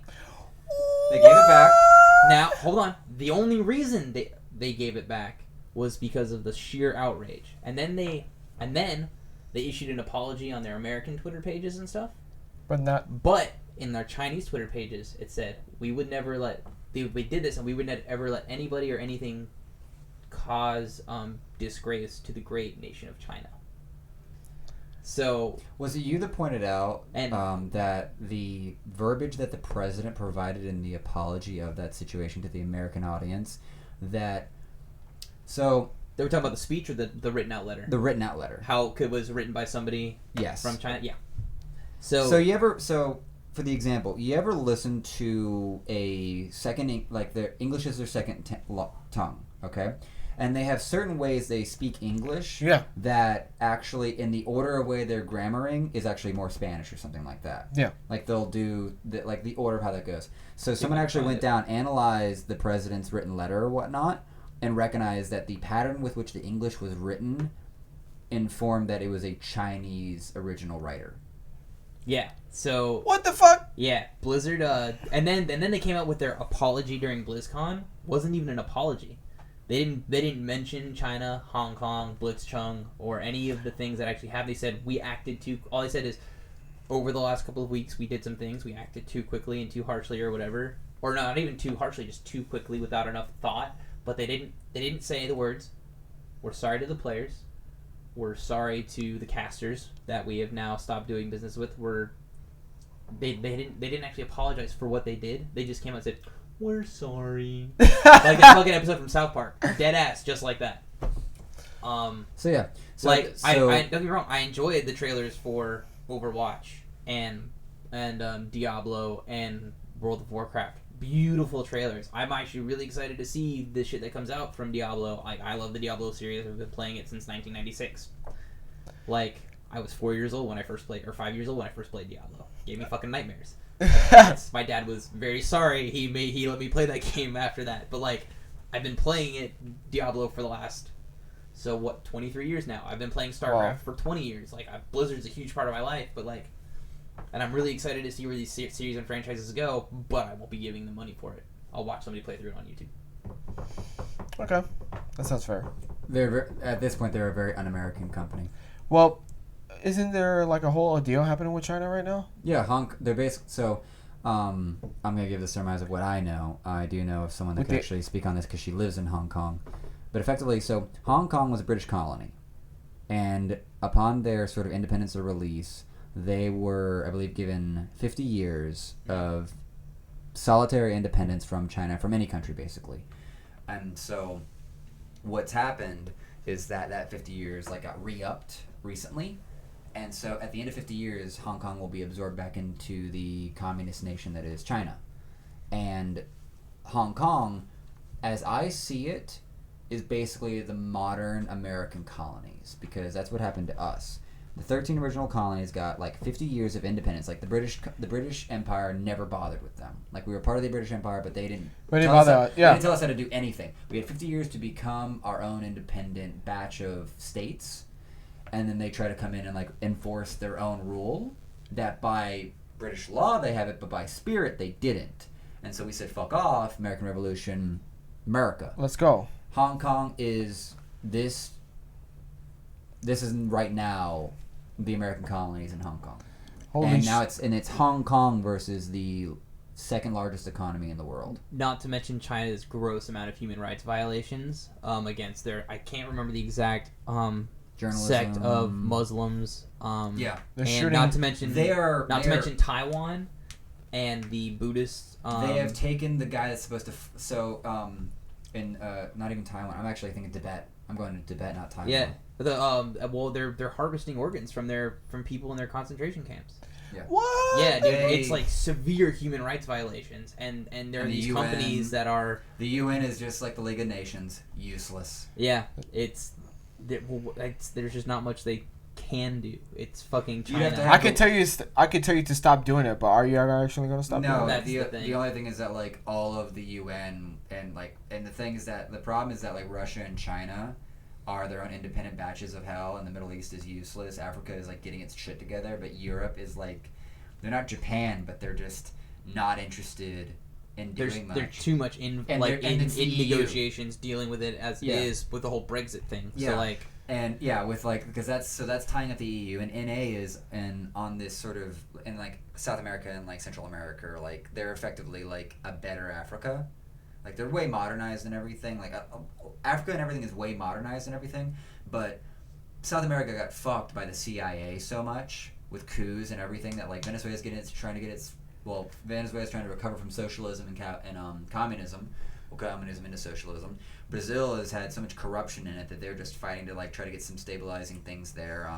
Spain's in a similar situation from having a dictator back like that. And they've been figuring that shit out for the past like 40, 50 years. Mexico is run by cartels because the Mexican government can't get its shit together, so to speak, and it's militarized because the drug war, probably more than anything, enabled cartels to exist because when it's illegal, the black market exists, which is where I'm on the team of legalize all drugs. Because the funny thing is that I've never been interested in trying heroin. You don't need to tell me it's legal. I need to hear that it makes your body dependent on it immediately. Yeah. Like, you just need to get knowledge out there for preemptive. So, with all that happening, the only thing you can sort of do with China is invade it. But as Eddie Izzard points out in his Dress to Kill special, oh, you kill your own people? Well, that's fine. Oh, Hitler tried to kill people next door. Can't have that now, can we? Like, the only thing that would preempt a World War II scenario where America gets involved is where there is an attack on American soil, or there is actually or Trump decides to ally with a weak European ally. Because Trump's playing a pseudo smart game of making friends with all the dictators. That ain't working out for him, fam. Well, he's a little bit. No, he's a pussy shit. Like, that's the funny thing is that like forget like people are people are whistleblowing against him. Forget being like not even that. Forget being the part where like you're gonna categorize anyone on this table as like liberal because it's anti-Trump. It's that fact. That's like you're playing a strategy and it's not working. Like, I don't care the affiliation, because the funny thing is that Trump is a New York liberal who just ran his own campaign. The Republicans didn't have anything, and the Republican voting populace wanted Trump, so the Republicans like, fuck it. Trump, we're gonna support him, and now he's the leader of the Republican Party. So right now the Republican Party is a waste of fucking time, and the Democrats are all over the goddamn place because they can't get behind one person, because you have either the extreme left running too much influence because of how much power Twitter and Facebook has, which is I want those things should be dead in 5 years as we're coming out of our social media. Well, I mean, awareness. you heard what Twitter did that actually like puts it kind of a step better than everybody else, right? Twitter's not gonna die. Twitter's never gonna die. They banned all political ads of any sort. That's a good thing. On YouTube too. You don't see any. I don't see any news articles on my YouTube. Facebook too. That's like. But that's a small peanuts good thing. Like, it's a good thing. It's less annoying. The thing is that like Twitter, as like a Joe Rogan interview pointed out, is that they actually have a very obvious political bias in terms of how they treated Milo Yiannopoulos, how they've treated Steven Crowder, how they've treated other conservative-sided channels and prominent figures. It's like, so they're having an issue where they're actually, because they are about to be as synonymous as Google is as a term, because Google is now like a Webster dictionary term, because it's like just Google it, like it's its own verb. Twitter and Facebook, these social media platforms, are becoming so commonplace for the center of town conversation, where like you just like the town center, that they're basically en route they're gonna have to be regulated, because they would classify as free speech. And even though it's private companies that are owning it and taking care of it, if you are about to impose on someone's right to have free speech in what is the common ground for discussion for the town, for the community, for the country, you are violating First Amendment rights. You are violating the foundation of Western culture on that level. And so, like, whether or not it collapses is its own thing, but they are in line to be regulated and basically dismantled by the government, in that they cannot ban anyone. If that was gonna happen, if that's to happen, but like, if that was gonna happen, it would have happened with Facebook a long time ago. it should have, but like that's where we have But- that's where we have a lack of antitrust and like the greed that sort of birthed in the 80s with like being far more concerned with shareholders and less concerned with employees has just like fed into this where we're right now in the forms of what people call late stage capitalism. I would call it just capitalism with greed involved. Yeah. That's all it is, just greed. Like Just it's people- not so it's not like because I think communism can work in really small situations. But in large scale things, free market is best because people will decide on what they're willing to provide and spend value on, and that's sort of termed as capitalism. Capitalism is all about the acquisition of capital. If you want to run on a free market idea, that's what's basically brought the entire world out of poverty and still continues to, way ahead of like even like optimistic projections by the UN. Like we're ahead of schedule practically on bringing everyone out of poverty, and it's from what, so to speak, capitalism and the free market do. So like that's a whole tirade. Twitter and Facebook, like at best, if you get a very good batch round of like, you kill the extreme feminist idea, you get back to encouraging and like taking seriously like wise king, best versions of the patriarchy, of the patriarchal side of society. Then you may have someone that's gonna come up with like at least holding like a couple things to what they're gonna fucking do, and they listen to Snowden. They fucking, they do some antitrust shit, break up Disney, break up Microsoft, break up Apple or something like that. They fucking hold true to the First Amendment, and they basically do what Jordan Peterson's Think Spot, his social media that he's trying to do, where the only thing we're concerned with is removing or taking down posts that are ordered to be taken down by a U.S. court. Because that's free speech. It is free speech. And get rid of the bullshit hate Viola- speech idea. It's violating your First Amendment? First Amendment. Free speech? It's the most important principle in having a decent discussion as people. You don't have that in China. No, because they control everything. That's where they're an atheistic country other than worshiping their leader. Oof. That's what that effectively is. Like, Well, then they've got the whole social credit thing. That's yeah, they have the a social fucking credit thing, nightmare. which is socialist country? No, No, they're communist. they're communist. Oh, communist. Okay. No, social credit in the sense of like you You heard do about this. things the government doesn't agree with. They fuck with your social credit score. Think about like Yeah. Bro. Imagine the like count that you get, but it can go up and down and go into a negative score. Imagine everyone knows that score. Yeah. So you're engaged. You're at this podcast right now to get social credit with us, No, it has nothing to do with or us. to It get has social everything to credit do with the government. So whether or not the government likes me, likes this podcast, equals to whether or not you walk away here with more or less social credit. So Or the every same. interaction that you have from here on with this social credit system is judged by the government, It's abysmal. and it has gone to shit Oh yeah. in terms of how the populace is reacting, because now everything is fake. Nothing is honest. So that's welcome to like China. Welcome to 2019. Welcome to China in 2019. So like Yeah. I see a lot of like figureheads that are jumping out, at least in the Western side of the world, that are just like, I think they speak to like big changes in business, big changes in how we treat the natural world, and big changes in like sort of getting to the next level, like leaving behind like old Christianity that did so much, like sort of the death of God as like in the late 1800s, equating to the Russian Revolution, Nazism, and all of the horrible things that happened in the 20th century. Now we're finally experiencing the death of God in the far west, but hopefully we have enough things that can help us transition into a world that incorporates all the incredible and important things out of the Bible, but transitions them away, sort of does the melding of science and mysticism in a way that is not like elementally undermining the intelligence of humans.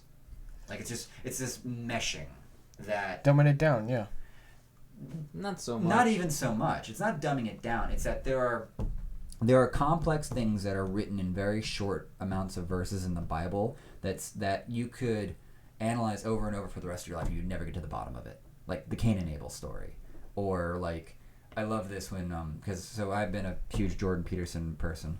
He does a whole long series on the psychological significance of the Bible, and my favorite thing that he does, because it's always made fun of, is where Abraham goes to sacrifice his son Isaac, where he's gonna kill his only son after he's like 100 years and shit like that. And so Jordan runs his own analysis on that with the psychological significance, evolutionary significance of doing that, and how like the successful mother is the one that fails, or you get the Oedipal mother, where like the child and the mother, the parent, agree that you never go out, you never leave, I get to take care of you and feel important, and you get to be safe and fed and fat for the rest of your life. And that child becomes useless because now the child is safe, not strong. Parent is going to die before the child more often than not. Now you have an infant that's 40. Like, that's a simplification of it. So, like, and Abraham in the sacrificing of Isaac is its own metaphor of I'm sacrificing my child to the highest good I know, which in that ancient time is God, is to what you see in the sky when you don't have freaking light pollution. And that's what you do as a parent. You look at your child and say, I know this child's going to die. Like, this is the big thing a mother has to decide is, am I going to bring a life into the world knowing it's going to suffer and die? I mean, if you want to put thought into it, yeah. No, that's something that I think a lot of people will either choose to go down that line of thought, or they'll ignore it, and then they become too protective of parents. I think that's somewhere that go. I think people choose to be either too simple, or they choose to answer the hard questions. Because I know I'm the type of person that can overcomplicate really easily. Oh yeah. But I think there's some things that people like that just hang on the back of people's minds. Yeah. That like they sort of have to start making decisions, and either they make gut decisions that are good, they make gut decisions that are bad. And if enough bad gut decisions are made, then you have a bad culture. It's usually what happens when you put yourself around bad people. Bad things are going to happen. Well, it's not even bad people. It's like lazy things. It's the whole like being too clean. Like, let's like alcohol wipe everything. And now we have like so many fucking allergy issues and so many health issues with True. Like generations of kids that are after us, where they're inside in clean houses with clean, shopping carts and shit. Everything's so fucking clean that they like. The only thing that is known to human that when it gets the shit beat out of it, it comes back stronger is the immune system. When you don't beat the shit out of it, you get to 20, you're sick. You get sick from everything. Everything. Like, there was, I think, I don't know if it was Jordan or some other scientist that pointed it out, the giant wave of peanut allergies that sort of showed up like around the 90s and early 2000s came from this either unfounded or not significantly founded idea or scientific thing, is that that pregnant mothers shouldn't have peanut butter in their diet because it might be bad for the kid or something like that. And now you have a whole bunch of, now fetuses and then kids that have nothing in their diet, like pre or post birth, that involves nuts. So now they're allergic to it because they've never built any of the enzymes or never activated the genes to be able to digest that food.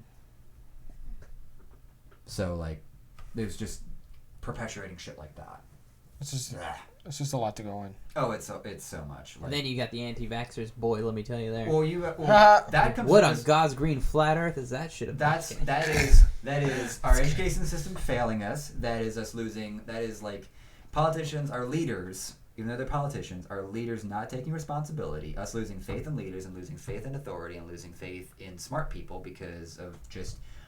Like, blue collar getting put down by the academics. I don't know, man. Because, like, you look at it like this. You get to dumb people. You got these dumbass fucking idiots, right? With I'm Echo gonna chambers? call out anti-vaxxers real hard right now. But they'll go to the doctor and be like, why is my kid sick?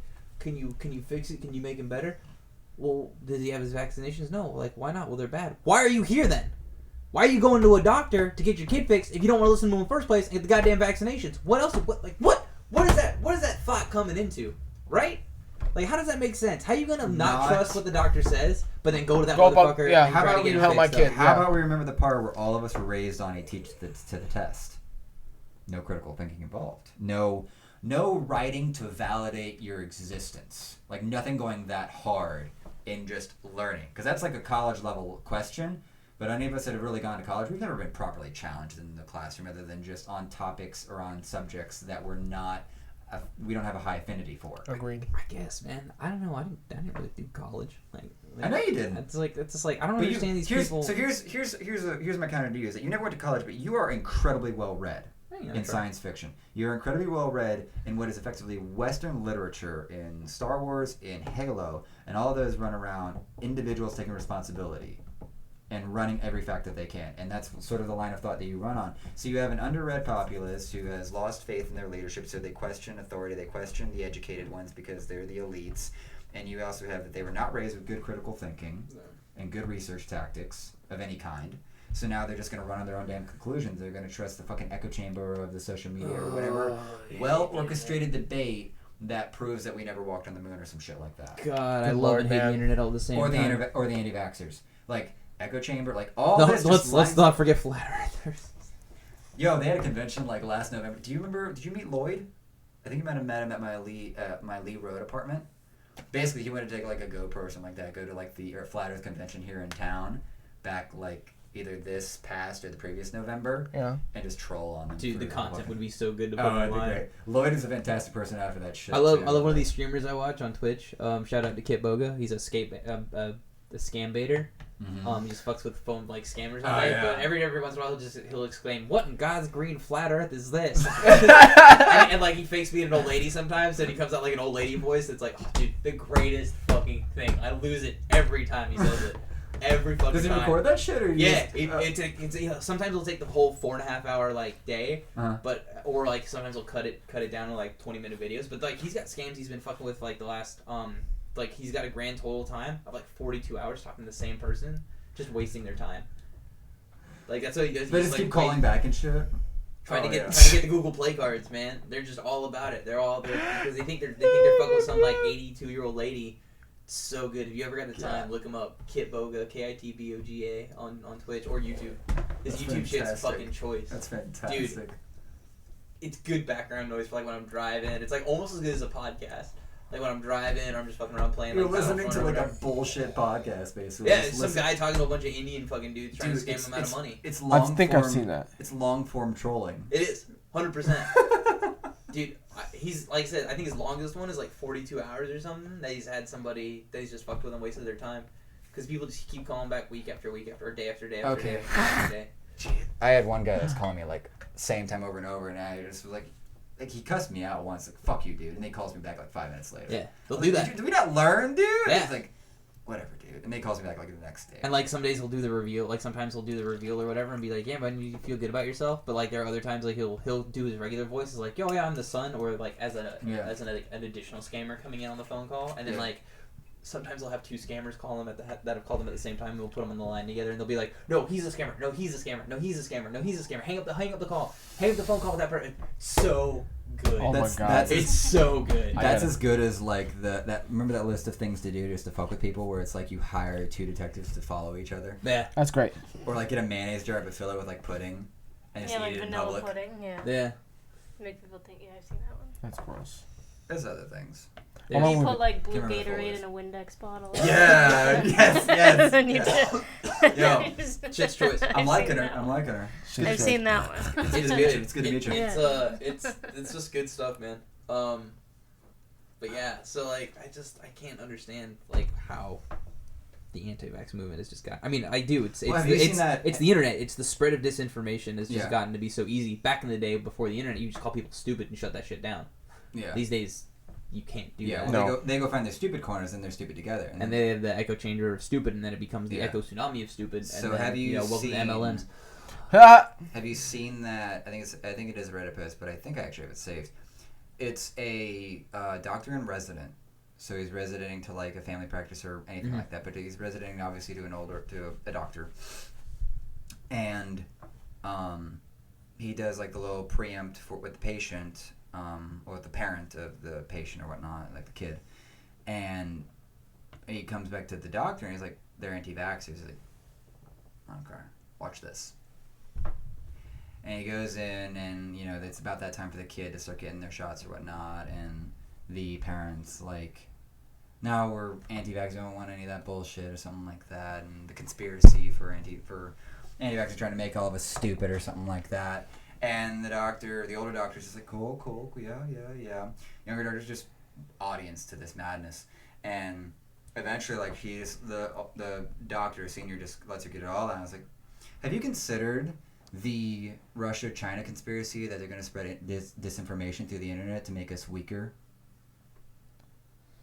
And she's and she flips and like she starts agreeing to like other alternative versions of the same vaccines or whatnot. And at the end, the resident's like, I don't know if any of this was legal, but it was a goddamn genius. Oh my god, people are just so incompetent. They don't want to either receive new information or they're scared of new information. Well, there was someone that I can't remember his name. Joe Rogan had him on, but he was literally the guy that was he was all about just going on proving conspiracies wrong with just science, and he had the kind of simple understanding of like geometry to where he could just sit there and look at a horizon in his plane, get out like freaking protractor, and just run the angling. Like, no, there you go, easy proof. Earth is round. Yeah, it's shit like that. Yo, perfect example. Go to the beach and go Cocoa Beach. Prime example, the hot spot area. How you see the boats going out. Keep watching the boats. They start to do this. Yeah. Just, but not directly, but you can see it like there's. Oh, horizon point's 13.2 miles. Yeah. And then you see us just start going away. I'm like, come on. There's plenty of shit like that. I loved one of the memes I saw recently. It's like, how did the universe make all these round fucking planets and then just flat Earth in the middle of the goddamn solar system? No surprise, Earth is a donut. The blue you see when you look up is the other side. Oh yeah, I've seen that one. Seen that dumbass? See, okay, A donut? What I Oh my love is God. that interpretation is very sophisticated, but like millennia ago. But Yeah. Like, So if you have no scientific knowledge, that's perfect. So all those astronauts that we sent to the U.S. space station, that's a waste. No, Like- they're this is gonna be hello. As an astronaut, to their face, like it's all fake. No, It's all studio. they're in a studio in Queens faking the moon landing. There was a movie about that, like back in the 60s and 70s, where they actually like faked the moon landing, like the whole thing behind it, like these like before, like these guys, like you guys are going to Mars and you're not going to see your family for like 4 or 5 months, but we're going to record it. I forgot what movie. It's an old ass movie, and this so crazy. Like they were when they did the jumping part, it went to the video guy in the back, and he's like, slow it down, and then it went to live TV, and he just slowed down. Like it's crazy. I gotta find it. It's some old 80s 70s movie. Like it's crazy. I saw one of those episodes where like Joe goes in on all the conspiracy shit of it, where like Neil Armstrong has like that final speech or whatnot. It's very like ominous and shit. Yeah. It's one of those where like I look at it and go, Neil deGrasse Tyson can be passionate as he wants, but I'm still gonna be a little about it. Yeah, of course. Yeah. Well, I think someone had some sort of like argument about like not the atmosphere of the moon, but like some magnetic or field or some sort of field in like the Earth's atmosphere or something like that. That was an impossible challenge or something like that for technology to be able to go through. Something like that. So I don't know. What? I don't know. I have none of the technical terms of this conspiracy theory to help I support feel it. like that's a little It's a little reaching. bullshit. Yeah, considering we did orbits and stuff, and nobody's disputed like the people who have orbited the moon before or orbited the Earth before we went to the moon, and you had to break atmosphere for that. So it's like, well, what's so shut crazy up. about those missions? Like they circled the moon first, then went back down. Yeah. Then they went back up again, circled the moon, and then we went to the moon, circled the moon, and we came back. And then this time we're actually gonna go to the moon and land on the moon and then come back. That's a lot. I mean, that's the progression of technology. They'd use slingshot to do it and like slow down or whatever. It's crazy how they had like 60s technology to guide them to the moon. That's the- great, and the technology they had, like the RAM space, was only like it's not even. This is 1,000 times more powerful than what Than ran the LEM. fucking the Eagle lander for the goddamn moon. That right there will overload it. Yeah. It would just fry everything. They did those calculations by hand. Yeah. The stack of paper is this fucking tall. Yeah. And the lady did it too. And she did. It was a lady. It was props. a lady. Props to women. Props to the Yo, person. It's a shame I don't know her name. How about this? Yeah. How about props to the person that happened to have a vagina that did the work. Yo, it's like. I mean, no, it was a human being who did it, and it was a lady, and but that's coincidental. It's a good coincidence. It is. They wrote it. It's crazy how It lets you It's kick almost people like solid Moffat in the dick. close to it. 100%. I'll kick twice. What time was it? 9:20. Fucking, but the moon landing. We started at 6. 6. Yeah, somewhere around there. 9:20. Yeah, we've been going. We can call it if you want. Yeah, we're about to. Yeah. We're getting hungry.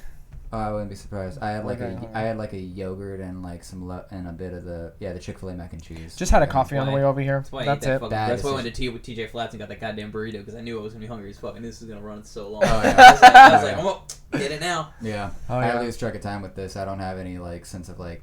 Oh, No, yeah, but it's good. We got a lot in. Oh yeah, no, ran the hell over, and then Evan never showed because he's a piece of shit. Well, think about it. Fuck you, Evan. Basically. Don't say you're gonna come over and don't Dude, know that Dude, you're so, gonna. Okay, so I texted him when we were going live at like 6:07. We going live. Join when you can. It's still reading as delivered.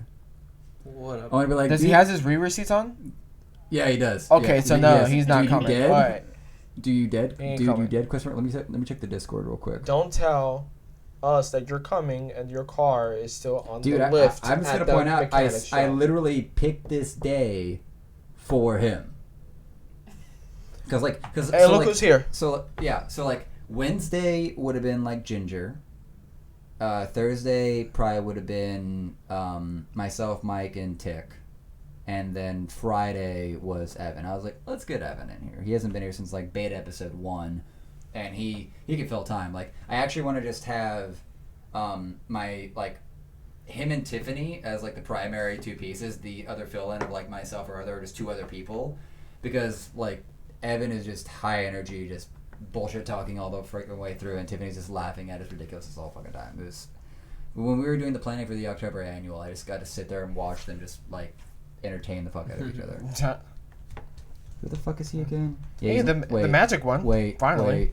wait. Shout out to the magic. is-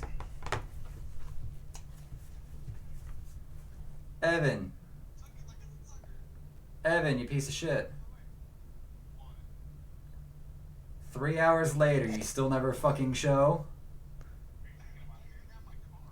You don't even have your car? This nigga. What, did they come and pick up your car to take care of it?